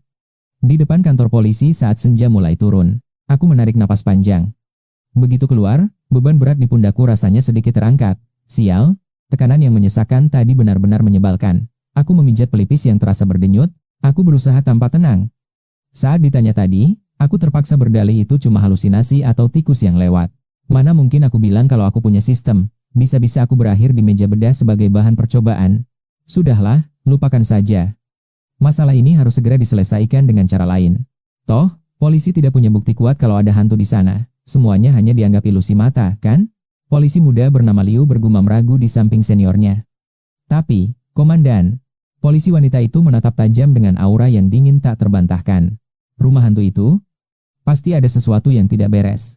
Dia menatap Zain yang sedang mencegat taksi dari kejauhan. Ekspresinya sangat rumit. Aku curiga. Dia punya kepribadian ganda, rekannya terbelalak kaget. Polisi itu terus menganalisis dengan cepat. Satu sisi tampak penurut dan sangat normal. Sisi lainnya adalah monster berbahaya yang haus kekerasan. Namun yang paling mengerikan adalah, kepribadian penurut itu mampu menjinakkan sisi monsternya dengan sempurna. Dia terlihat sangat tenang sekarang. Nadanya makin serius. Dia mungkin psikopat jenius dengan tingkat inteligensi tinggi, jika dugaanku benar. Dia mampu melakukan kejahatan sempurna tanpa celah demi memuaskan hasrat gelapnya. Di atas meja, sebuah dokumen terbuka. Berkas kasus pembunuhan berantai keempat Jian Shang. Profil pelaku, sosok tiran jenius dengan kemampuan kriminal luar biasa. Brak! Suara pintu taksi tertutup keras. Aku masuk ke dalam mobil. Pak, ke taman hiburan Fancang, ya? Aku menghela napas lega sambil menyandarkan punggung di kursi belakang. Belum sempat aku memberi alamat detail, supir taksi itu mendadak bicara. Mas kerja di sana, ya? Kamu tahu tidak? Rumah hantu itu benar-benar berhantu. Bahkan pemiliknya pun sampai diringkus polisi. Jantungku seketika berpacu cepat mendengar kabar itu. Benarkah tempatku kini berhantu? Sambil menahan gejolak emosi, aku memasang wajah penasaran dan bertanya pada sang sopir. Bagaimana ceritanya, Paman? Tak kusangka, sopir taksi itu langsung bersemangat menceritakan rahasia kelam tersebut. Dengan dialek lokal yang kental, dia terus mengoceh tanpa henti. Asalnya rumah hantu itu biasa saja, tak ada yang istimewa. Lalu pemilik lamanya wafat. Cucunya mengambil alih demi wasiat terakhir, dan mendadak tempat itu jadi sangat viral. Suara sopir itu merendah, menciptakan suasana mencekam, katanya. Cucu pemilik lama itu melakukan hal yang sangat gila. Demi sensasi horor nyata, dia nekat menumbalkan nyawa untuk memelihara hantu. Bahkan seorang streamer ditangkap karena mengungkap ini. Dia langsung dibungkam polisi. Mendengar fitnah keji itu, ekspresi wajahku perlahan-lahan mengeras dan menjadi kaku. Aku terdiam 1000 bahasa. Rumor absurd macam apa ini? Namun si sopir malah makin menjadi-jadi menambah bumbu cerita. Bosnya itu monster kejam, bertubuh raksasa 200 pon yang tak ragu menghabisi nyawa siapapun tanpa berkedip. Akulah pemilik rumah hantu itu, ucapku dengan nada sedingin es. Tiba-tiba, aura haus darah meledak dari tubuhku, dan asiku, bau amis darah menyeruak hebat bagai ombak. Niat membunuh yang sangat pekat kini mengarah lurus pada sang sopir. Ciaat. Suara rem mendadak memekakkan telinga. Sopir yang ketakutan setengah mati itu langsung melepas sabuk pengamannya dengan panik. Pintu mobil terbuka lebar. Anak muda, turunlah. Aku tak butuh bayaranmu untuk perjalanan ini, tolong pergi saja. Senyum sinis terukir di bibirku. Aku melangkah keluar mobil dengan tenang sementara nyali sang sopir sudah menciut habis. Dia menginjak gas sedalam mungkin dan kabur seketika. Kini, aku berdiri tegak di depan pintu masuk taman hiburan. Aku mengernyitkan dahi. Rumor sesat ini bisa menghancurkan reputasi bisnisku. Sambil menghela napas, aku segera masuk ke dalam. Di lobi, Jenny Xiaoyan tampak lesu di balik bar. Tapi saat melihatku kembali, wajahnya mendadak cerah penuh harapan. Bos, kau baik-baik saja? Tidak terluka? Tanyanya cemas. Tentu saja, kalau tidak, mana mungkin aku berdiri di sini? Aku menatapnya sedikit kesal. Pulanglah ke sekolah. Gajimu akan kukirim lewat aplikasi obrolan nanti. Jangan khawatir, kembalilah bekerja besok. Jen menarik napas lega, lalu segera menggendong tasnya dan pergi menjauh mengayuh sepeda. Di dalam rumah hantu yang sunyi, kegelisahan aneh mulai merayap. Ingatanku mendadak tertuju pada boneka pengantin merah. Berbekal senter, aku mendekatinya. Begitu aku membuka pintu dan mendekati ranjang boneka itu, suasana berubah drastis. Isak tangis pilu terdengar dari kejauhan. Hiks. Tiba-tiba, boneka itu terduduk tegak di atas ranjang. Gerakannya sangat kaku namun janggal. Wajahku seketika berubah datar, mencoba menganalisis fenomena aneh yang terjadi ini.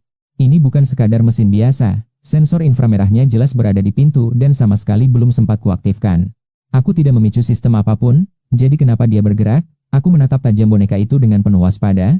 Seluruh tubuhku menegang. Apakah sesuatu benar-benar ada di sini? Aku melirik gaun merah yang dikenakan boneka tersebut. Tiba-tiba, boneka itu melompat dan menatap pintu, diiringi suara tangisan wanita yang menyayat hati dari kegelapan. Aku tidak merasa takut karena tahu ini mekanisme buatanku sendiri.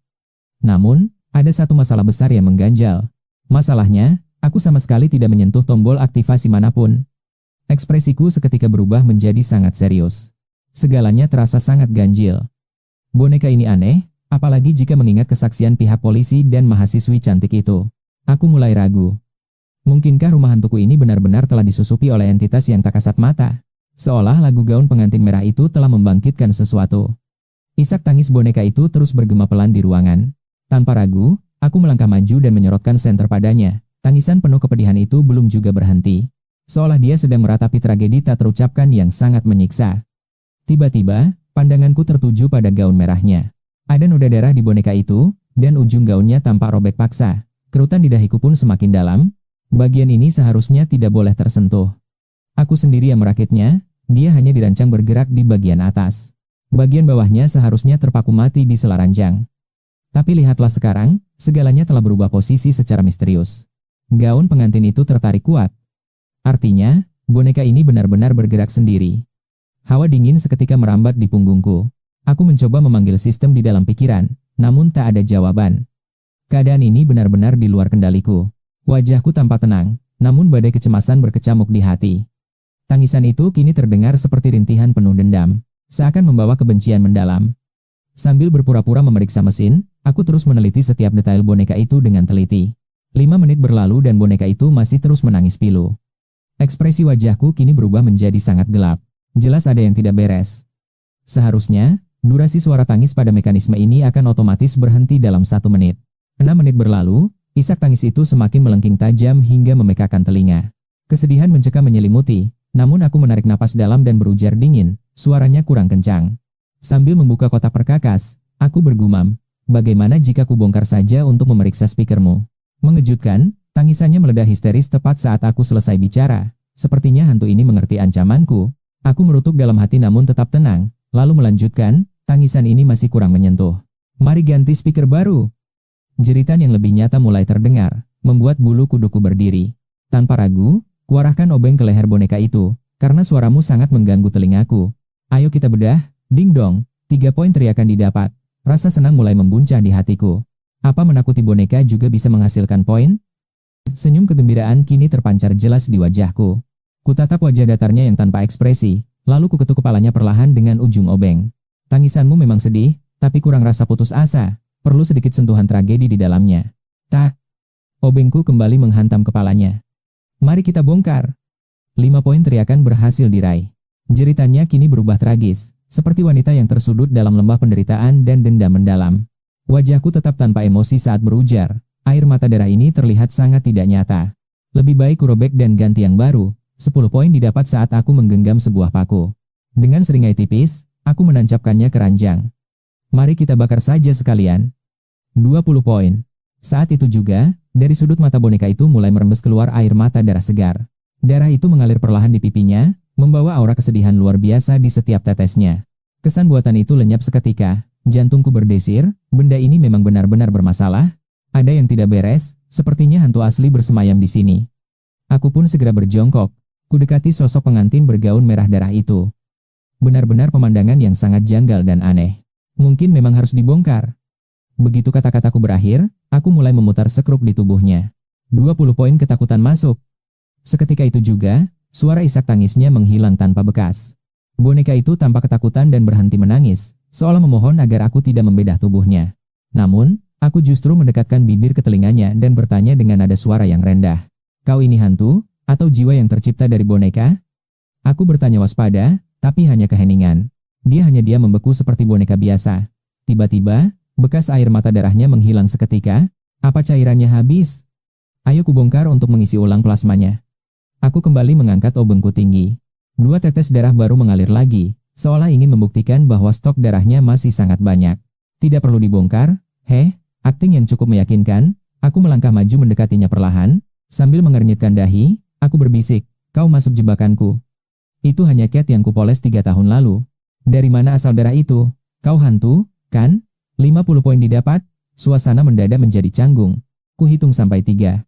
Keluar sekarang, atau kucincang tubuhmu itu tanpa sisa. Aku tidak takut.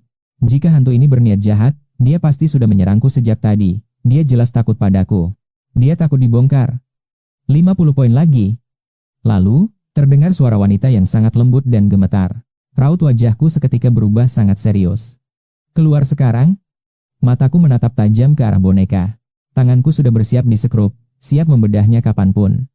Cepat tunjukkan wujud aslimu sekarang. Jangan membuang waktuku. Teriakku lantang. Akhirnya, boneka pengantin berdarah itu mulai bergerak perlahan. Dia duduk dengan tatapan kosong dan wajah kaku. Kerudung merahnya sudah kulempar jauh ke lantai. Siapa kau sebenarnya? Tanyaku serius. Namaku Wang Yingjin, jawabnya dengan suara yang sangat ketakutan. Dulu aku manusia. Ding dong. Sebelum dia selesai bicara, suara sistem tiba-tiba bergema memotongnya. Selamat. Roh pendendam pengantin merah ditemukan dan siap untuk segera ditangkap oleh tuan rumah. Menangkapnya akan memberi kejutan di rumah hantumu. Kejutan? Ini jelas-jelas teror yang mengerikan, bukan? Aku mengejek dalam hati. Kau manusia atau? Sebelum pertanyaanku tuntas, boneka itu mendadak bangkit. Dia langsung bersujud di hadapanku. Tuan, tolong jangan bongkar saya. Jiwa saya terikat pada ranjang ini. Gagal berarti mati. Ding dong. Selamat, Anda berhasil menangkap roh tingkat tinggi, sang pengantin merah. Loyalitas roh pendendam itu kini 60 poin. Level horor di area pengantin merah melonjak ke angka 50. Ternyata metode penangkapan roh di sini sangat berbeda dari kisah-kisah fantasi klise yang pernah kubaca. Kupikir hantu ini tak terkalahkan, namun aku berhasil menaklukkannya hanya dengan satu rangkaian serangan cepat yang presisi. Demi reputasi sang master, biarkan aku mengungkap tragedi kelam di balik sejarah boneka terkutuk yang menyedihkan ini. Nasib pengantin merah sungguh tragis. Ia dipaksa menikahi pemuda manja yang membawa teman-temannya di malam pernikahan mereka. Lebih baik mati daripada menyerahkan kesuciannya. Ia tewas setelah membenturkan kepalanya ke tiang ranjang dengan penuh keputusasaan. Jiwanya terbelenggu pada bantal kayu dan berevolusi menjadi boneka dendam. Begitulah awal mula kutukan mematikan ini dimulai. Menatap langit yang mulai menghitam, aku bersiap. Saat para mangsa datang, beri mereka teror sesuai instruksiku. Ingat, jangan pernah tinggalkan ruangan ini. Beristirahat? Tidak, aku tidak butuh istirahat untuk menjalankan rencana besar ini. Wang Ying berbisik malu-malu karena suka menakuti orang. Siapa yang cukup gila mengunjungi rumah hantu di jam segini? Tiba-tiba. Tok tok tok, seseorang menggedor pintu bar. Bos, apa kau di dalam? Kami datang untuk menantang maut. 4 pemuda berdiri di luar dengan amarah yang meledak. Rumah hantu sialan ini sudah membuat senior kami pingsan. Tanpa rasa takut, mereka mulai merekam. Kami akan menjelajahi tempat ini dan membalaskan dendam senior kami yang dipermalukan. Nada bicara mereka penuh penghinaan dan kesombongan. Aku terdiam sejenak, menatap para pencari masalah yang malang ini. Masih ada pelanggan selarut ini, aku segera mengunci pintu kamar pengantin merah agar kejutan tetap terjaga. Kembali ke bar melalui lorong gelap, aku menjumpai 4 pemuda. Kau bosnya, kan? Tanya seorang pria berotot. Kami junior dari gadis-gadis yang kau buat pingsan tadi, serunya penuh emosi. Kami datang untuk menantangmu. Jika kau gagal menakuti kami, kau harus sujud minta maaf. Aku tersenyum licik namun tetap bersikap tenang. Maaf, kami sudah tutup malam ini. Pergilah. Namun pria berotot itu malah merangsek maju dengan sangat kasar. Rumah hantu itu baru terasa hidup saat malam. Kami sudah bersumpah, kau wajib membiarkan kami masuk sekarang? Aku menyeringai. Baiklah, ada paket spesial yang dijamin membuat kalian menangis ketakutan. Tarifnya 200 yuan per orang. 200? Mereka terbelalak kaget. Bukankah harga normalnya hanya 18 yuan saja per orang? Mengapa harganya melonjak 20 kali lipat di malam hari? Tenang, tidak ada penipuan dalam bisnis horor ini. Entah anak-anak atau dewasa, aku jamin ini adalah harga yang sangat pantas, ucapku sambil memberikan senyum misterius. Pria berotot itu langsung membayar via kode QR. Jika kami tidak ketakutan, aku akan menghancurkan reputasi tempat ini. Silakan masuk, tuan dan nyonya. Aku tersenyum lebar sambil mengunci pintu utama dengan suara dentuman yang keras. Apa yang perlu ditakutkan? Si otot besar memimpin jalan. Pemberitahuan masuk, 800 yuan telah diterima di dompetku. Hatiku setenang air, biarkan para pemuda penuh hormon ini menyombongkan diri sebelum teror yang sesungguhnya dimulai. Selamat menikmati. Aku mengingat kembali setiap teknik menakut-nakuti yang baru saja kuajarkan kepada roh Wang Ying tadi. Aku menekan tombol kontrol dan musik latar pun mulai bergema. Sistem, Naikkan intensitas ketakutan di seluruh ruangan. Level teror lagu meningkat ke 70. Ibu, tolong jaga gaun pengantin merahku. Jangan biarkan aku mati dulu. Melodi horor itu perlahan berubah menjadi jeritan melengking seorang wanita yang terjebak dalam keputusasaan yang sangat dalam. Pemuda berkacamata mulai gemetar hebat sambil mengusap lengannya. Kenapa suasananya tiba-tiba menjadi sangat dingin dan mencekam seperti ini? Kedengarannya seperti ada yang sedang meratap. Namun si pria berotot hanya mencibir dengan wajah penuh ejekan. Harry, jangan jadi penakut. Ini cuma rumah hantu rongsokan. Aku sudah sering kesini sejak masih kecil. Semua ini hanya tipuan murah. Tapi, aku benar-benar mendengar suara itu. Pemuda berkacamata itu mulai panik. Ia menatap sekeliling dengan cemas. Namun kegelapan total hanya menyisakan kesunyian yang membuat bulu kuduk berdiri tegak. Ketiga temannya tetap membantah. Di ruang pemantau, aku memperhatikan layar sambil menikmati awal dari ketakutan mereka. Teror pengantin merah diatur ke level 70. Musik kematian kini telah menyatu sempurna dengan atmosfer yang gelap.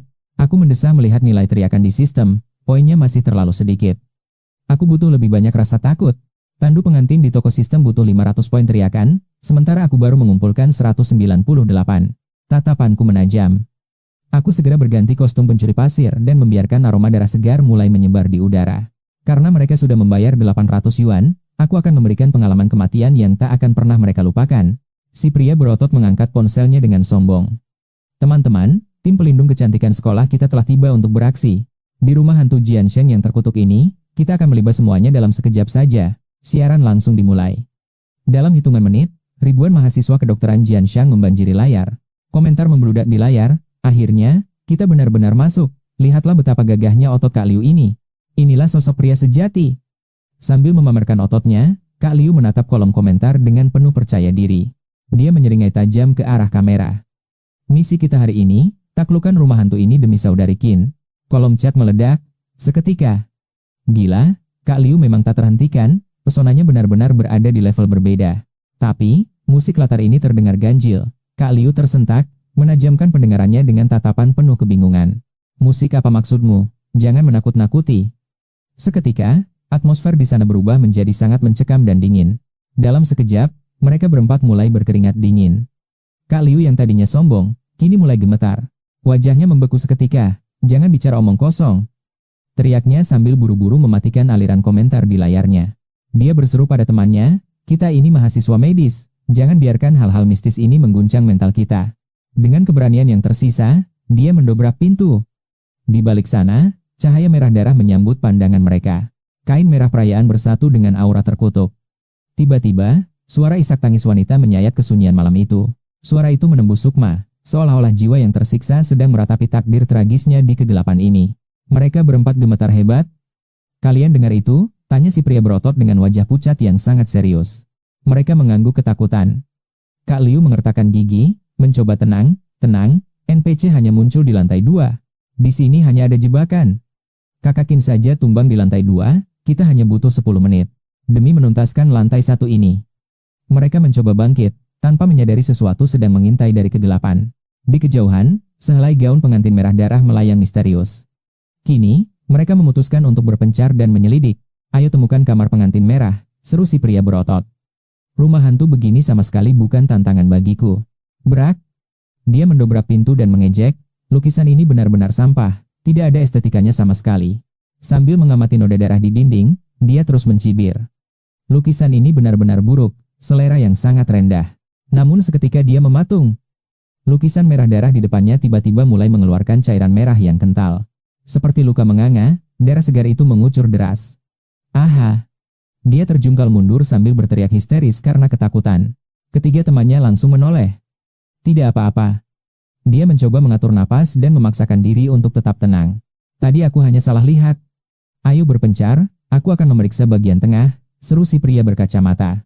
Saat dia melangkah menuju pusat ruangan, hawa dingin yang menusuk tulang tiba-tiba menyergap seluruh tubuhnya. Hawa itu merayap di punggungnya.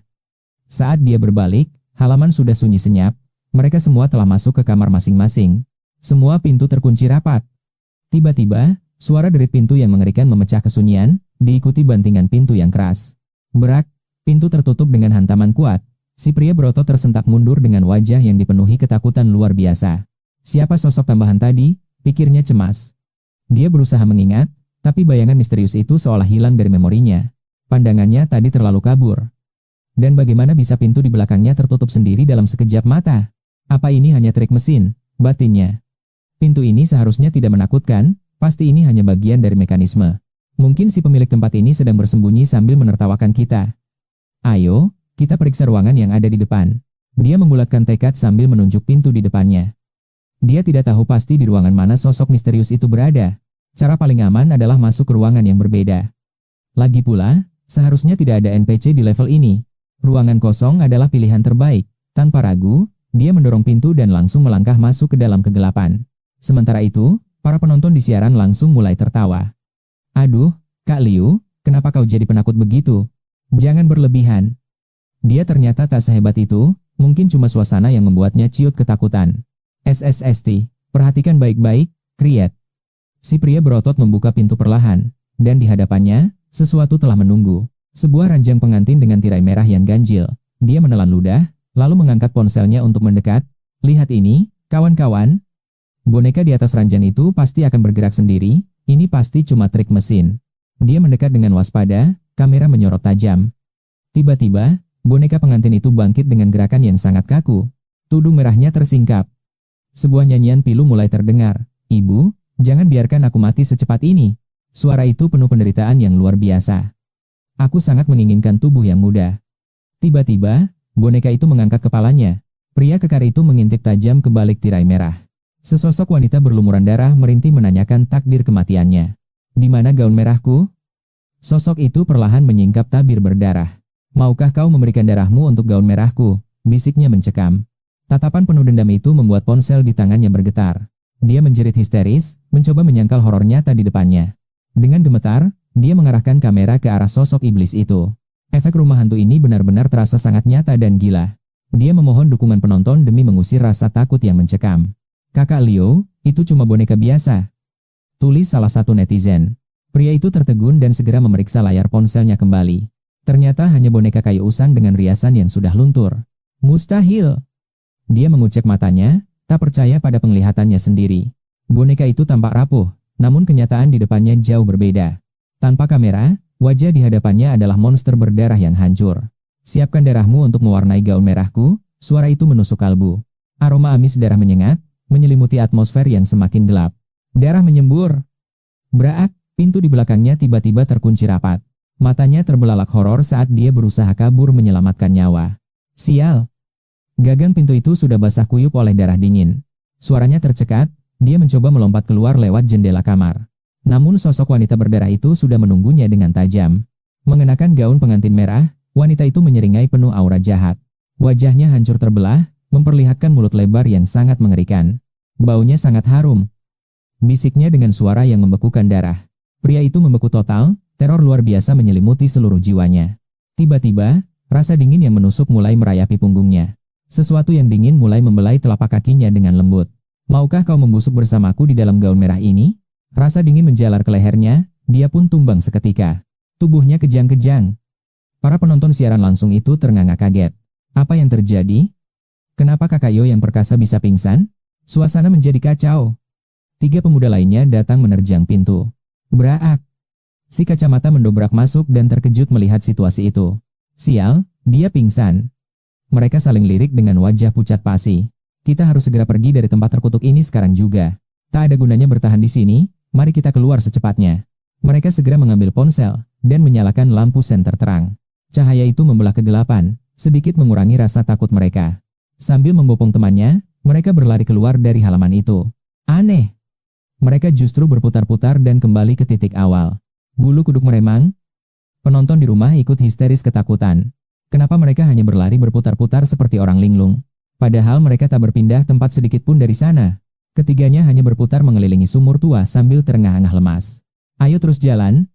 Kita harus segera membawa si kacamata keluar dari tempat terkutuk ini. Alisnya berkerut penuh ketakutan. Apa kita tersesat? Batin mereka cemas, mengira telah kembali ke jalan semula. Tapi mustahil. Bagaimana mungkin langkah mereka justru berakhir di tepi sumur tua itu lagi? Kenapa berat sekali? Pria yang memapasi berotot mulai kewalahan, tubuh besar itu terasa seperti bongkahan batu. Efek ototnya membuat beban itu jadi luar biasa berat. Biar ku bantu, sebuah suara dingin tiba-tiba terdengar. Ah, terima kasih. Beban itu mendadak terasa ringan. Cepat, ayo kita bawa Leo keluar sekarang juga. Si kacamata menatap halaman dengan waspada lalu memimpin jalan. Mereka bertiga memanggul si pingsan sekuat tenaga. 5 menit berlalu, namun sumur itu muncul lagi. Selesai sudah, kita tidak akan pernah bisa keluarkan. Haruskah kita memanggil bos untuk menjemput? Mereka benar-benar kehilangan arah dan dilanda keputusasaan total. Dalam kondisi genting begini, rasa malu tidak ada artinya dibanding nyawa. Jangan berhenti, ayo terus melangkah. Jangan menyerah. Si kacamata membenarkan posisinya, lalu nekat memeriksa kolom komentar siaran langsung di ponselnya. Dia ingin melihat reaksi penonton. Sial.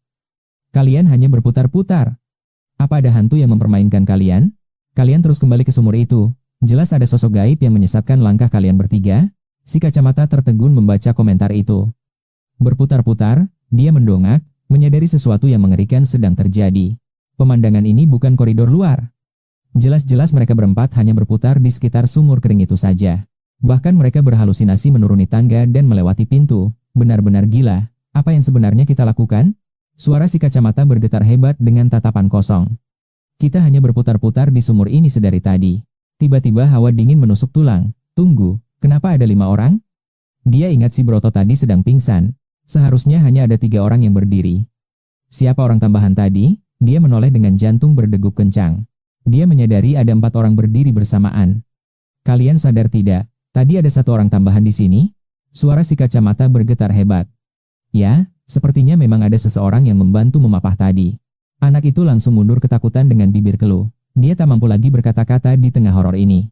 Bicara yang jelas. Teriak si kacamata tidak sabar. Namun, 2 temannya langsung lari meninggalkan si berotot. Mereka lari terbirit-birit hingga merangkak menjauh. Ada apa di belakangku? Katakan sesuatu. Si kacamata terpaku. Atmosfer dingin dan aura mencekam perlahan bangkit tepat di belakang punggungnya. Seolah ada yang membisikkan kata-kata sedingin es di telinganya. Maukah kau membantuku memakai gaun pengantin merah ini? Sentuhan sedingin mayat mendarat di bahu si kacamata. Sensasi kematian itu terasa begitu nyata dan menusuk. Matanya terbelalak, ingin berteriak tapi suaranya tercekat. Kakinya lemas tak berdaya, terkunci oleh rasa takut luar biasa. Arg! Sesosok kepala hancur bersimbah darah perlahan mendekat dan mencondongkan wajah tepat di depannya. Aku mati dengan tidak adil. Bisikan itu mengiringi kesadaran si kacamata yang perlahan hilang dalam kegelapan. Seluruh tubuhnya membeku. Dia melepaskan satu teriakan terakhir sebelum akhirnya ambruk tak sadarkan diri. Dia jatuh tepat di atas tubuh si berotot. Kami semua mati dengan cara yang mengenaskan. Poin jeritan berhasil didapatkan. Sang pemilik rumah hantu tersenyum puas, bersiap menunggu mangsa di level berikutnya. Sistem terus mengirim notifikasi poin, padahal tak ada siapapun. Lalu, jeritan keputusasaan terdengar memecah keheningan malam. Setelah itu hanya ada kesunyian. Sebaiknya aku periksa. Aku mengambil palu dan berjalan menuju halaman tengah. Suara derit pintu terdengar saat aku membukanya. 4 pemuda tergeletak pingsan di tengah halaman dan depan kamar. Cuma segini, aku terbatuk kecil sambil menatap mereka. Ada sedikit keraguan yang merayap di dalam hatiku. Aku segera mendorong kereta kecil dan mengangkut mereka satu persatu, tak lupa mengumpulkan barang-barang mereka. Orang-orang ini harus segera dibawa ke rumah sakit. Kita lihat reaksi mereka saat terbangun nanti. Tapi rumah sakit terlalu mahal. Bawa ke klinik saja. Sistem, tolong turunkan tingkat teror rumah hantu ini. Jika semua pelanggan pingsan begini, bagaimana aku bisa untung? Level teror harus segera disesuaikan kembali. Namun penyesuaian butuh waktu 2 jam. Terpaksa tetap di level 100 sampai aku selesai mengurus orang-orang ini. Create.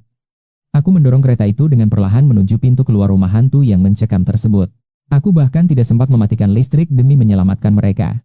Namun, 2 bayangan misterius sudah mengintai di luar. Mereka bersembunyi dalam gelap. Janji, apa bos rumah hantu ini benar-benar si pembunuh itu? Tanya polisi muda cemas. Sudah 30 menit mereka mengintai. Tatapan Jean-Louis begitu tenang namun menyimpan kewaspadaan tinggi. Belum pernah kurasakan energi pasir sekuat ini. Apakah kepribadian keduanya telah benar-benar bangkit? Hal ini sudah biasa. Xiao Liu mengangguk, tangannya refleks meraba pistol listrik di pinggangnya. Krak, aku keluar sambil mendorong kereta. Di atasnya, 4 pria pingsan terkapar bagai onggokan mayat. Pemandangan itu sungguh mencurigakan.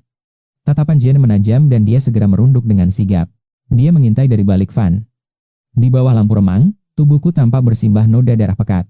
Kereta itu tampak penuh potongan tubuh. Nyali kedua polisi itu seketika menciut dalam ketakutan. Tangannya sudah siap di pistol listrik. Benar, dialah orangnya. Jian menatapku dengan penuh kecurigaan. Status pembunuh berantai telah terkonfirmasi. Tanpa ragu, Jian segera menekan tombol bantuan darurat. Serangan siap dilancarkan kapan saja. Tiba-tiba, kriet. Suara gesekan keras memecah kesunyian malam. Mendorong kereta ini serasa memindahkan gunung. Baru 30 meter, lenganku sudah mulai terasa lumpuh. Ototku mulai menjerit kesakitan. Lain kali, aku tak boleh memukul mereka sampai pingsan begini. Aku berjongkok mencari pengait pintu. Meski tak ada harta berharga, rumah hantu ini tetap harus dikunci. Bahaya jika ada pencuri yang masuk. Namun, tepat saat pintu akan tertutup, sebuah kejutan menanti. ZZTT. Sengatan listrik menyambar tiba-tiba. Jian menerjangku dengan taser yang menyala membara. Kesadaranku hilang seketika. Setelah memastikan tak ada ancaman, Jin segera mendekat untuk memeriksaku. Dia memborgolku dengan sigap. Kena kau. Namun saat itu juga, dia melihat pemandangan yang mengerikan. Di dalam kereta, sebuah tangan bergerak lunglai. Tolong aku, rintih suara lemah dari balik tumpukan. Ternyata si pria berotot tertindih oleh 3 orang lainnya. Dengan napas tersengal, dia memohon bantuan. Ada hantu. Rumah itu berhantu, teriaknya histeris. Jaen dan Xiao Liu hanya bisa tertegun bingung. Kenapa dia tidak teriak pembunuh? Kenapa malah hantu? Korban lain pun terbangun dengan ketakutan serupa. Hantu! Benar-benar ada hantu. Jian dan Xiao Liu hanya bisa memutar bola mata karena jengkel. Mereka menyalakan senter untuk memeriksa. Cahaya itu mengungkap kekacauan yang terjadi di dalam kereta. Mereka benar-benar bingung, hanya ada 4 pemuda pingsan. Ini sungguh melenceng dari dugaan mereka. Kasus pembunuhan, pembunuh asli tak akan membiarkan korbannya utuh. Pria ini jelas bukan pembunuhnya. Kengerian merayap di hati para polisi. Sementara itu, aku tergeletak lemas merasa seperti orang bodoh. Wiu! Sirine polisi meraung keras. Armada kepolisian segera mengepung bagian depan rumah hantu itu. Apa yang terjadi di sini? Seorang perwira turun dari mobil dan menuntut penjelasan secepatnya. 3 mobil polisi melesat pergi, membawa pria berotot itu dan kami berlima menuju kantor polisi. Di saat yang sama, retakan misterius masih terlihat jelas di depan gerbang rumah hantu itu. Pintu tak tertutup rapat. Sayup nyanyian terdengar, "Ibu, jaga gaun pengantin merahku, jangan biarkan aku mati." 30 menit berlalu. Seorang pria berpakaian compang-camping muncul di gerbang Taman Fancon. Sudah terlalu lama dia tak mencicipi darah. Senyum haus darah tersungging di wajahnya yang menyeramkan. Kembali ke kantor polisi Jiansheng, aku kembali terduduk di kursi interogasi yang sangat kukenal ini. Kostum ini membuatku merasa sangat risih. Sementara itu, Jian menatapku dengan sorot mata mengintimidasi. Seragam itu tak mampu menyembunyikan kecantikan dinginnya. 4 orang pingsan lagi, jelaskan padaku sekarang. Tatapannya sedingin es. Jika kejadian siang tadi hanyalah kebetulan, lalu apa penjelasanmu untuk malam ini? Aku mengangkat tangan tanda menyerah. Mereka sendiri yang memaksa masuk. Pingsan ketakutan bukan salahku. Itu bukti kualitas rumah hantuku sangat tinggi. Aku mengelus lenganku yang masih terasa kebas. Jika kau takut, sarankan juniormu itu untuk melatih nyalinya agar tidak mudah pingsan seperti mereka. Mana rekaman CCTV rumah hantumu? Tanyanya. Lihat saja siaran langsung mereka, semuanya terekam jelas. Mereka menyiarkannya secara langsung. Jian terdiam melihat pria berotot itu jatuh tersungkur di layar. Ruangan seketika menjadi sunyi. Sensasi mencekam ini, persis seperti saat aku melihat boneka itu. Boneka misterius itu terus terbayang. Apa yang terjadi? Efek rumah hantu ini terasa sangat nyata.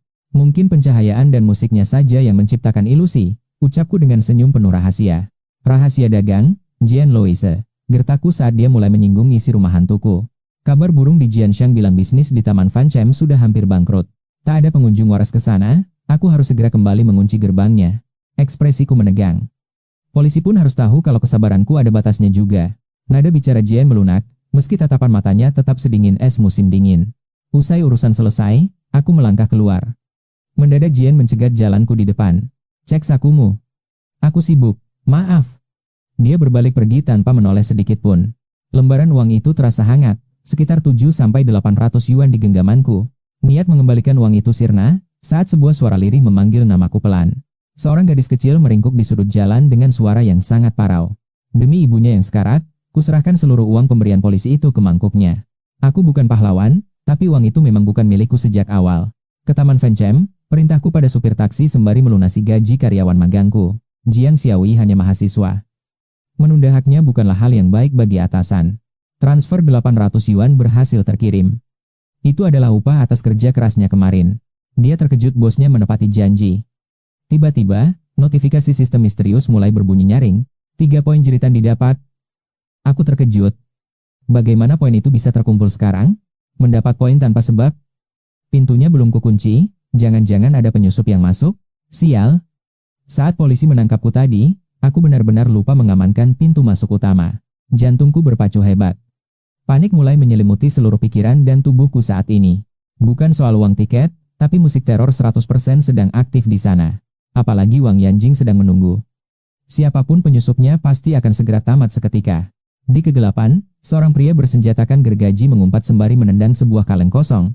Benda sampah apa ini? Gerutunya, tak menyadari maut sedang mengintai dirinya sekarang. Bayangan merah di langit-langit mengawasinya dengan tatapan penuh kebencian dan dendam membara. Alunan melodi gaun pengantin merah mulai merayap, mencekam suasana malam yang sunyi. Dinding-dinding seolah menangis darah. Isak tangis wanita mulai terdengar kian memilukan sekali. Bukannya takut, mata Zhao Chen justru berkilat penuh nafsu membunuh yang sangat liar. Sembari menggenggam belati, dia membayangkan pesta darah yang akan segera dimulai nanti. Dia menyeringai sadis, perlahan mendekati lorong gelap menuju lokasi pengantin merah itu. Korban ketiga. Dia menjilat bibir, semakin bersemangat mendengar suara tangisan yang memuakan. Pintu berderit pelan. Hasrat membunuh Zhao Chen sudah mencapai puncaknya detik ini juga. Gerbang tertutup sendiri, tapi sebagai kriminal, dia sama sekali tidak percaya hantu. Tangisan itu kian nyata. Tulisan bahagia di pintu mulai mengeluarkan cairan merah pekat. Darah segar merembes pelan. Zhao Chen menganggapnya hanya sebagai trik dekorasi murahan. Brak! Dengan sekali tendangan keras, dia mendobrak pintu itu tanpa rasa ragu. Di atas ranjang, sesosok wanita berbaju pengantin tampak duduk membelakangi pintu itu. Gaun merah darahnya menyapu lantai. Isak tangisnya terdengar semakin menyayat hati siapapun. Tanpa ragu, Zhao Chen menerjang, jeritan misterius pun tiba-tiba meledak dengan sangat hebat. Belati dingin kini menempel di leher wanita itu. Dia sangat haus akan jeritan. Namun aneh, wanita itu tak bergeming. Dia terus menangis tanpa ada rasa panik. Kenapa kau diam saja? Bentak Zhao Chen sembari menekan kuat belati tajam miliknya. Kau akan segera mati. Apa kau tidak merasa takut sedikit pun padaku? Hah? Kulit lehernya tersayat, darah mulai mengucur. Namun ekspresinya tetap sedatar boneka mati. Mata wanita itu menatap kosong. Amarah Zhao Chen pun benar-benar sudah memuncak sekarang. Tanpa ampun, ia menghujamkan belati ke bahu wanita itu. Kau mau mati, hah? Desisnya sambil mencengkeram rahangnya dengan kasar. Ia memaksanya untuk menatap matanya. Namun, di balik kerudung itu, terpampang wajah yang hancur mengerikan. Kedua matanya telah dicungkul paksa. Pemandangan berdarah itu membuat Zhao Chen membeku dalam kengerian yang murni. Mungkinkah ini wanita yang ia bunuh dulu? Bagaimana mungkin arwahnya bisa kembali ke dunia ini? Ia terjatuh lemas dengan wajah pucat pasi. Ketakutan yang mencekam mulai merayapi setiap inci jiwanya. Hantu! Hawa dingin yang menusuk tulang menyelimuti ruangan. Bukankah ini yang kau suka? Bisik suara parau saat wanita itu membuka tabirnya. Wajah iblis itu terungkap sepenuhnya. Tiba-tiba, lengannya terlepas dan jatuh ke lantai dengan suara berdebam yang mengerikan. Tak lama kemudian, kedua kakinya pun ikut terlepas. Tatapan penuh kebencian itu terkunci rapat pada mangsanya. Zhao Chen mencoba merangkak mundur, namun sosok mayat hidup itu terus mendekat. Tolong! Ada hantu! Teriaknya histeris. Saat ingin melarikan diri, jalan keluarnya tertutup. Ia berbalik dan hanya menemukan dinding daging yang mengerikan. Dinding itu tersusun dari potongan tubuh manusia yang masih segar. Bau darah yang amis menyerbat di udara. Rintihan sakit sekali terdengar dari potongan-potongan kepala itu. Mengapa tanganku memegang jantungku sendiri? Suara-suara gaib itu membuat nyali Zhao Chen ciut.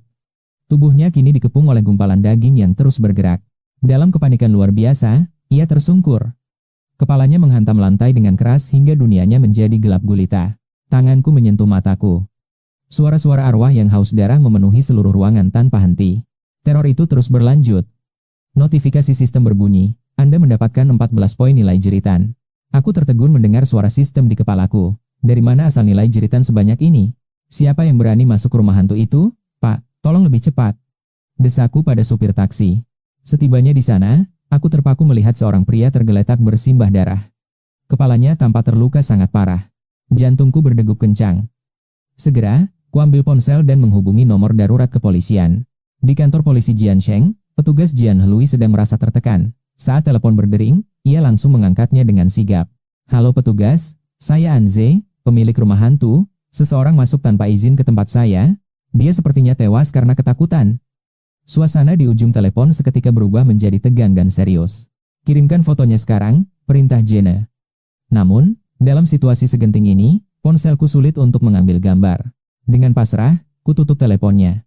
Tak lama, Jane langsung menghubungi balik menggunakan ponsel pribadinya. Di sisi lain, rekan-rekannya masih sibuk mengkritiknya. Jangan pikir kau bisa lari dari masalah ini, Jane. Masalah ini bukan main-main. Berhentilah bersikap kekanak-kanakan, bentak seniornya di kantor polisi. Namun Jane mengabaikannya dan bangkit dengan tatapan tajam. Tim, bersiaplah untuk bergerak sekarang juga. Baik, Kapten. Sahut agen Xiao Liu dengan penuh semangat. Ia kagum dengan ketegasan Jane menghadapi tekanan atasan. Kau benar-benar idola kami, janji. Xiao Liu mengangguk mantap mengikuti langkah pemimpin mereka yang pemberani. Ketiganya melesat keluar. Wang Wen hanya bisa terpaku melihat keberanian para detektif muda itu. Sirene polisi membela kegelapan malam. Janji, apa yang sebenarnya terjadi? Tanya Xiao Liu dengan penuh rasa penasaran. Ini kasus serius, pastikan semua peralatan siap. Jane menunjukkan layar ponselnya dengan ekspresi yang sangat dingin. Foto pria bersimbah darah itu terpampang jelas. Dia sudah tidak sadarkan diri, jangan sentuh apapun di sana, tim medis sedang dalam perjalanan. Namun, Jane merasakan ada sesuatu yang jauh lebih gelap di balik ini semua. Kasus rumah hantu ini bukanlah insiden biasa. Mobil polisi akhirnya sampai di depan gedung yang mencekam itu. Jin langsung mendobrak pintu masuk.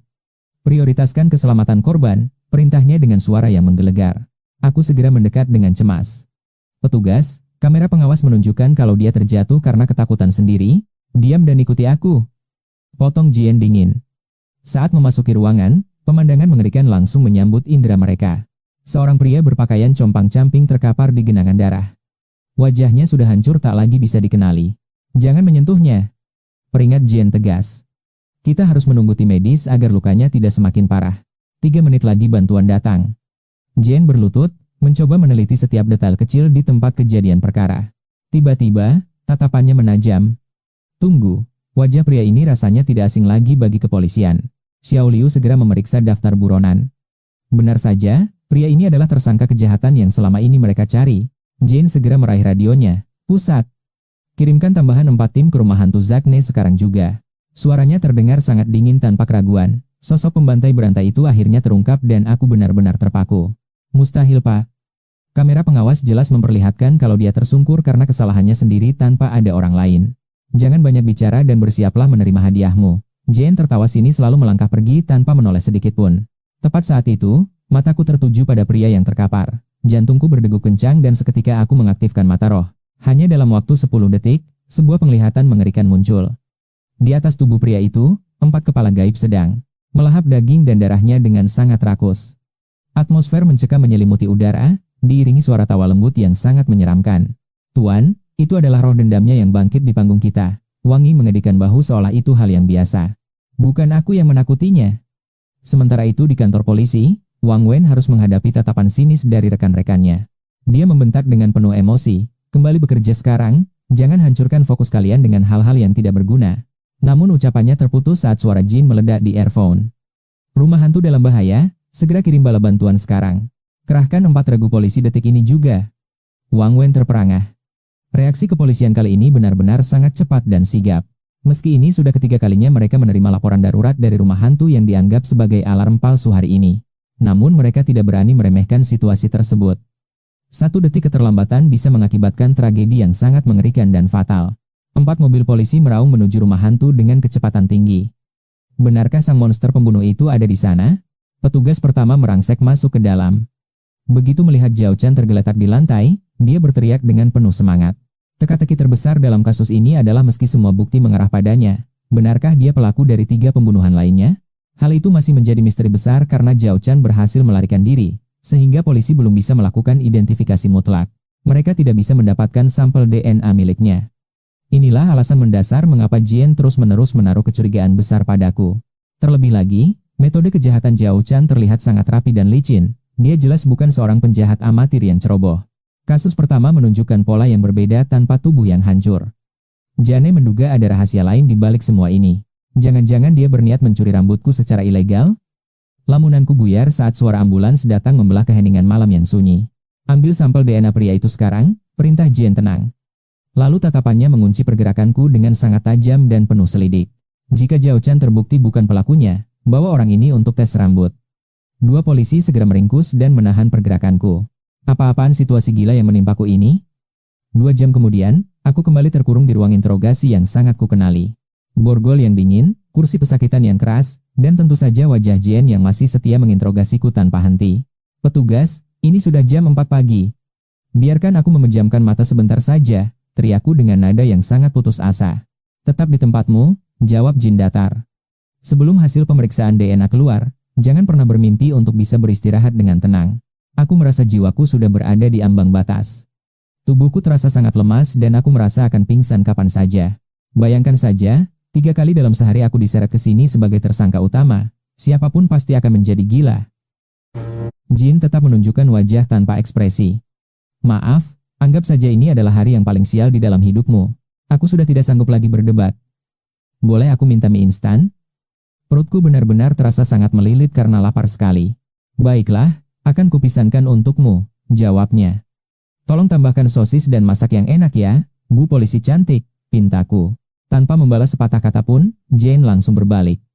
2 menit kemudian, semangkuk mie panas sudah tersaji tepat di hadapanku. Isinya hanya potongan sosis, ternyata dia benar-benar tidak bisa memasak. Aku hanya bisa mengumpat dalam hati sambil mulai makan. Tangan kananku akhirnya dibebaskan. Sementara tangan kiriku masih terborgol erat di kursi. Saat itu, Jane menerima sebuah panggilan telepon. Setelah mendengarkan laporan hasil tes melalui ponselnya, dia mengembuskan napas panjang seolah beban berat di pundaknya telah menghilang. Hasilnya sudah keluar, ucapnya sambil menatapku dalam. Pembunuh berantai yang selama ini kita cari memang benar adalah Zhao Chan. Aku akhirnya bisa bernapas lega. Meski roh gaib sudah memberitahuku sebelumnya, kepastian dari pihak kepolisian tetap terasa sangat menenangkan. Tadinya aku sempat ragu apakah polisi sanggup menangani kasus ini. Namun syukurlah, semuanya kini telah benar-benar berakhir dengan tuntas. Aku bangkit berdiri dan memberikan kode agar dia segera melepaskan borgolku. Bunyi denting besi itu terdengar sangat melegakan telinga. Klik. Borgol pun terbuka, tapi tiba-tiba Jian mendorongku kembali ke kursi dengan kekuatan yang sangat besar dan mengejutkan.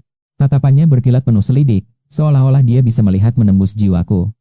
Ada sesuatu yang sangat mengusik pikirannya saat ini. Coba jelaskan padaku, tuntutnya dengan nada suara yang sangat dingin. Kenapa pembunuh keji itu bisa muncul di rumah hantumu? Dia mengetukkan pena ke atas meja dengan irama yang menekan mentalku. Jelas sekali kalau dia mulai meragukan keterlibatanku di sini. Apakah aku dalang utama di balik semua kekacauan ini? Ataukah ini semua hanyalah taktikku untuk melenyapkan seseorang tanpa jejak? Detik itu, jantungku berdegup kencang. Serasa diincar sepasang mata elang yang membuatku sesak napas. Inspektur, kenapa tidak tanya langsung saja padanya? Mungkin dia belum mati. Aku benar-benar merasa tersudut sekarang. Tak kusangka aku dituduh. Padahal dokter bilang dia takkan bangun, tapi tatapan Jian Liu makin menghujam. Apa ini rencanamu? Jika dia tidak mati, rencanamu cacat. Sial, aku bisa gila jika begini terus. Kau sudah gila. Periksa saja kamera pengawasnya. Aku menjawabnya dengan dingin tanpa banyak kata lagi. Apa aku punya nyali membiarkanmu menangkapku? Jian Liu tertawa dingin. Kau pikir kami akan tertipu? Video pengawas palsu buatanmu itu takkan berguna. Mendengar itu, duniaku seakan runtuh seketika. Apa? Semua ini bagian rencanamu? Termasuk membuat 4 gadis dan seorang polisi pingsan sekaligus? Suara Jian Liu semakin mengintimidasi. Kau tahu 4 gadis itu punya penggemar fanatik yang berbahaya? Mereka pasti akan memburumu demi alibi lenyapnya saksi. Ide gila ini benar-benar di luar nalar manusia. Rencana ini sungguh luar biasa. Setengah jam kemudian, aku sudah berdiri lesu di depan kantor polisi. Kapten Wang Wen berdiri di sisiku. Aku minta maaf, ucap Wang Wen sambil memijat keningnya lelah. Maafkan sikap Jian Liu, dia masih syok karena kejadian di rumah hantu tadi. Ah, tidak apa-apa. Aku melambaikan tangan dengan santai. Terima kasih atas kerja kerasnya, Pak Polisi, saya permisi dulu. Baiklah, kau boleh pulang, kata Wang Wen. Polisi akan menghubungimu lagi terkait pemberian hadiahnya nanti. Aku mengangguk pelan. Kepalaku terasa berat dan sangat lelah. Master akhirnya memutuskan pergi ke taman. Di dalam taksi menuju Funcang, mataku mulai terpejam karena kantuk yang berat. Tiba-tiba, ding dong, pencapaian diraih, keinginan roh pendendam terpenuhi. Mendapat 504 poin teriakan dan item pengantin menggoda. Aksesori perluasan adegan pengantin berbaju merah didapatkan. Aku tersentak kaget dan langsung menegakkan kepalaku kembali. Situasi apa ini? Suara sistem itu benar-benar mengejutkanku di tengah kondisi yang masih sangat kacau. Kapan aku bisa menukarnya? Tugas mana yang sudah selesai? Aku mencoba mengingat kembali semua ucapan itu. Seingatku, Sistem mengatakannya di dalam mimpi. Tampaknya aku baru saja menyelesaikan misi keinginan roh pendendam. Dapat hadiah 4 nilai teriakan masing-masing 50 poin. Apa ini dari 4 roh itu? Pikirku. Aku langsung teringat pada mayat pembunuh berantai itu. Ternyata memenuhi keinginan roh pendendam, membuahkan hasil besar. Ini bisa memberiku imbalan tambahan. Aku mengusap dagu lalu bergumam, buka panel pertukaran nilai teriakan sekarang. Toko terbuka. Item iring-iringan pengantin 500 poin, gaun merah berdarah 1000 poin. Koleksi yang mengerikan, adegan rumah sakit putus asa 10.000 poin. Proyek baru segera terbuka. Saat itulah aku menyadari sesuatu. Antarmuka sistem ini telah berevolusi jauh lebih canggih dan lengkap dibandingkan saat pertama kali aku membukanya. Konten iring-iringan pengantin semakin kaya. Sepertinya bisnis rumah hantu ini mulai berjalan di jalur yang benar. Tapi ini baru hari pertama, tidak perlu terburu-buru. Baiklah, konfirmasi pertukaran untuk item iring-iringan pengantin itu. Lagi pula tak ada salahnya mencoba. Poin teriakan berharga ini memang harus digunakan dengan cara yang tepat. Sistem terintegrasi otomatis, tingkat koleksi adegan pengantin merah mencapai 70%. Fitur pengaturan teror terbuka. Silakan tentukan tingkat kengerian global. Level standar berada di angka 70. Aku pun mulai berpikir. Melihat angka 70 itu, jantungku berdesir. Pantas saja orang-orang itu langsung pingsan ketakutan saat masuk. Harus kuturunkan sedikit angkanya. Jika tidak, setiap pengunjung yang datang pasti akan langsung jatuh pingsan. Aku butuh penjaga atau mungkin membuka klinik sekalian. Atur ke level 50. Pengaturan berhasil diperbarui. Saat hendak beristirahat sejenak, suara supir taksi memecah lamunanku. Adik kecil, kita sudah sampai di tujuan. Mobil tidak boleh masuk, kau harus jalan kaki. Mengingat Taman Funcang melarang kendaraan, aku pun turun. Setelah membayar, aku melangkah masuk. Tidak ada masalah kemarin, kan? Tanya seorang satpam yang menghampiriku.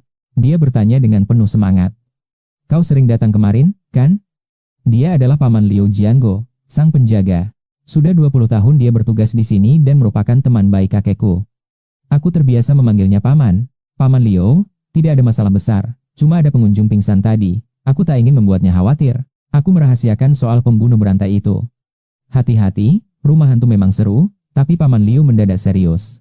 Keselamatan adalah yang utama, jangan hanya cari sensasi. Baik Paman, aku akan selalu berhati-hati dalam bekerja. Aku menjawab sambil tersenyum ramah. Setelah berbincang singkat, Paman Liu pun kembali bertugas ke pos penjagaannya. Aku melangkah masuk rumah hantu, tapi jantungku langsung mencelos saat melihat pintu itu terbuka lebar. Gawat, siapa yang berani masuk sendirian? Padahal aku sudah mengunci pintunya rapat-rapat. Tiba-tiba, teriakan melengking terdengar. Ding dong. Notifikasi sistem muncul. Aku meraih 2 poin nilai jeritan. Sambil mengernyitkan dahi, aku langsung berlari menuju sumber suara. Terlihat Xiaoyan yang gemetar ketakutan di lantai. Tepat di depannya, sebuah tandu pengantin merah yang mengerikan telah menanti. Tandu itu dipikul sekumpulan boneka kertas misterius. Namun saat kuperhatikan, ternyata ada roda dan mesin di bagian bawahnya. Hebat, sistem ini benar-benar teliti. Dia bahkan memikirkan logika dunia nyata agar semuanya terlihat sangat masuk akal. Kau baik-baik saja? Tanyaku membantu Xiaoyan berdiri. Bos, apa kau lupa kalau hari ini adalah hari Sabtu? Jawabnya. Pengunjung pasti akan jauh lebih ramai dari kemarin. Xiaoyan melirik kostum baru milik bosnya dengan tatapan penuh kekaguman. Kostum ini terlihat sangat nyata dan pastinya sangat mahal. Xiaoyan yang sedang membereskan properti tampak masih sangat terkejut. Dia ingin menasihatiku agar tidak boros lagi. Dia pikir bisnis rumah hantu ini sudah hampir di ambang kebangkrutan. Namun, kata-katanya tertahan begitu saja di tenggorokan. Aku hanya mengangguk pelan menanggapi semua kekhawatirannya itu. Terima kasih bantuannya pagi ini, aku harus tidur sebentar, mataku sudah tidak kuat lagi, ucapku dengan sisa tenaga. Aku segera menuju kamar. Xiaoyan meyakinkanku bahwa dia sanggup menangani arus pelanggan pagi ini sendirian tanpa bantuanku. Biasanya, pengunjung di pagi akhir pekan memang tidak terlalu banyak. Xiaoyan pun mulai fokus mengurus meja kasir. Jangan khawatirkan apapun, tidurlah dengan nyenyak, bos, ujarnya. Aku yakin dia pasti bisa mengatasinya dengan sangat baik.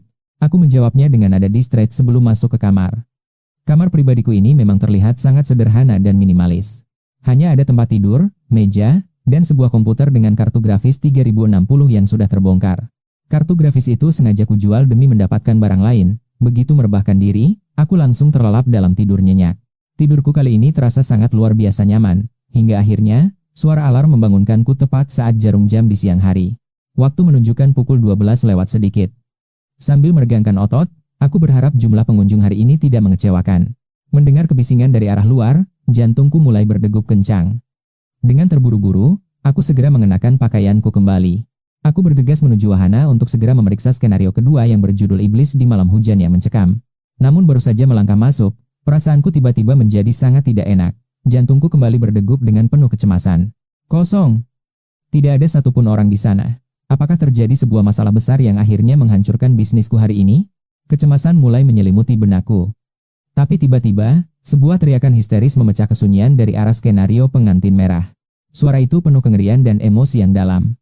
Sempat terpaku, aku pun langsung berlari secepat kilat menuju sana. Setibanya di sana, aku tertegun. 4 pria berbadan besar bahkan belum sempat melangkahkan kaki masuk ke halaman utama. Mereka lari kocar-kacir melewati lorong karena ketakutan. Aku mengikuti mereka dan melihat pemandangan yang takkan pernah kulupakan. Antrean panjang telah mengular di depan pintu. Ini bukan pengunjung taman hiburan biasa, tapi lautan manusia menunggu rumah hantuku. Ding dong. Aku baru saja mendapatkan 10 poin jeritan. Total nilai jeritanku kini mencapai 104 poin. Aku mematung tak percaya. Sejak kapan orang-orang ini datang? Kenapa rumah hantuku bisa sampai memiliki antrean sepanjang ini? Bos, akhirnya kau bangun. Seru Xiaoyan yang bersimbah keringat sambil sibuk memberikan struk pembayaran kepada para pelanggan. Dia memintaku segera membantunya karena kewalahan. Aku masih merasa sangat bingung dengan apa yang sebenarnya sedang terjadi. Sambil berjalan ke kasir, aku menatap Xiaoyan dengan penuh tanya. Baru tidur sebentar, kenapa suasananya jadi seheboh ini? Antrean di gerbang utama sudah mencapai lebih dari 50 orang. Ini benar-benar di luar dugaan dan perkiraanku sebelumnya. Mereka datang sejak jam 9 pagi dan jumlahnya terus bertambah. Aku sampai ingin menangis karena saking sibuknya, keluhnya. Baiklah, pergilah cari makan dulu, biar sisanya aku urus, ucapku sambil mengambil alih posisi di belakang meja kasir. Aku bayar 1 juta, bolehkah aku masuk sambil siaran langsung? Tanya seorang pemuda berpakaian kasual yang mendekatiku. Dia memegang tongkat swafoto dan menjelaskan bahwa penontonnya sangat penasaran ingin melihat isi rumah hantuku secara langsung. Sang streamer itu menawarkan 2.000 yuan dengan wajah serius. Aku sempat ragu sejenak untuk memberikan izin padanya. Jika disiarkan, daya tariknya mungkin akan hilang. Tapi rumah hantuku spesial, siaran ini justru bisa menarik lebih banyak audiens. Baiklah, tunggu aku 5 menit lagi. Jawabku akhirnya menyetujui tawarannya setelah mempertimbangkan segala kemungkinan yang ada. Aku meminta pelanggan lain menunggu sebentar. Lalu aku segera masuk ke dalam lorong gelap rumah hantu untuk bersiap. Sistem, tingkatkan level horor sekarang juga, pintaku. Sistem pun segera menanyakan konfirmasi mengenai perubahan tingkat kengerian tersebut. Aku mengaturnya ke level 60. Ding dong. Tingkat teror berhasil diubah, dan aku pun melangkah masuk halaman. Begitu melangkah masuk, rintihan putus asa bergema menyayat hati. Di depanku, sesosok boneka kertas mengusung tandu bunga kematian. Makhluk itu mendekat pelan dengan aura mencekam. Meski bulu kuduk berdiri, aku tetap melangkah maju dengan wajah sedingin es. Tanpa ragu, kupukul kepala boneka di atas tandu itu hingga suara bening wangi ngerena terdengar memecah keheningan. Bayangannya bangkit dari tandu yang terjatuh dan membungkuk takzim. Sekarang, ada misi baru untukmu, ucapku tegas. Misi apa? Tanya Wanging bingung. Tugasmu sederhana, buat para pengunjung itu lari ketakutan. Siap. Wanging bersorak kegirangan. Sejak mengenakan gaun pengantin merah itu, hasratnya untuk berburu mangsa semakin membara. Kehidupan barunya ini membuatnya kecanduan menakuti orang, jauh lebih baik daripada tersegel dalam boneka kaku tanpa bisa bergerak. Rasa tak berdaya dulu hampir membuatnya gila. Tapi ingat, jangan buat mereka pingsan lagi seperti kejadian kemarin, atau kau akan kukunci di dalam boneka ini selamanya. Wanging menjulurkan lidahnya manja sambil mengangguk tanda mengerti. Baik tuan. Aku mengangguk puas lalu, bergegas kembali menuju lobi utama rumah hantu yang mulai ramai. Antrean semakin mengular. Halo semua, aku sudah nego dengan bosnya, hari ini aku akan bawa kalian masuk. Streamer itu tampak sangat bersemangat. Sejak siaran kemarin, dia yakin tempat ini bakal jadi viral dan meledak hari ini. Ayo kita borong popularitasnya. Bos, ini uangnya. Setelah membayar, dia melangkah masuk dengan penuh percaya diri. Notifikasi pembayaran masuk, 2.000 yuan mendarat manis. Aku menatap layar ponselku dengan senyum penuh rencana misterius. Pengumuman, siapapun yang berhasil melewati 2 tantangan besar di rumah hantu ini hingga ke pintu keluar, akan mendapat 10 juta tunai. Seketika, suasana lobi membeku. Apa? 10 juta tunai? Teriak mereka histeris. Gila. Apa bosnya sudah kehilangan akal? Seorang pria berbadan kekar yang awalnya cuma menonton, langsung menyela antrean. Demi 10 juta, aku ikut. Jangan banyak mikir. Pokoknya aku harus masuk sekarang juga. Rumah hantu rongsokan begini mau menantangku? Aku sudah taklukkan 10 tempat serupa, minggir kalian. Aku berdeham pelan. Namun, karena hadiahnya meningkat drastis, harga tiket juga harus kembali ke tarif normal. 28 yuan per tiket. Begitu mendengar harganya, tawa meremehkan langsung meledak dari kerumunan itu. Naik harga? Hahaha. Aku lebih takut rumah hantumu ini bangkrut karena tak sanggup bayar hadiahnya. Bos, jangan sok kaya. Aku tersenyum tenang. Tenang saja, kata-kataku bukan omong kosong belaka. Dengan lambaian tangan, aku mempersilakan streamer pertama untuk melangkah masuk ke dalam kegelapan. Jiang Xiaoyan yang baru kembali membawa makan siang terpaku di tempat. Dia menatapku seolah aku sudah gila. Bos, apa kau sudah gila? 10 juta? Xiaoyan tampak sangat cemas hingga matanya berkaca-kaca. Bosnya ini semakin nekat saja. Kemarin sudah buat orang pingsan, sekarang malah berani bertaruh gila-gilaan. Padahal dulu rumah hantu milik Zen ini sangat mudah ditaklukkan, bahkan anak kecil pun berani bermain di sini. Bos, mending batalkan saja, mumpung belum ada yang merekam. Bisik Xiaoyan dengan penuh kekhawatiran. Aku menunjukkan dokumen resmi yang sudah kusiapkan.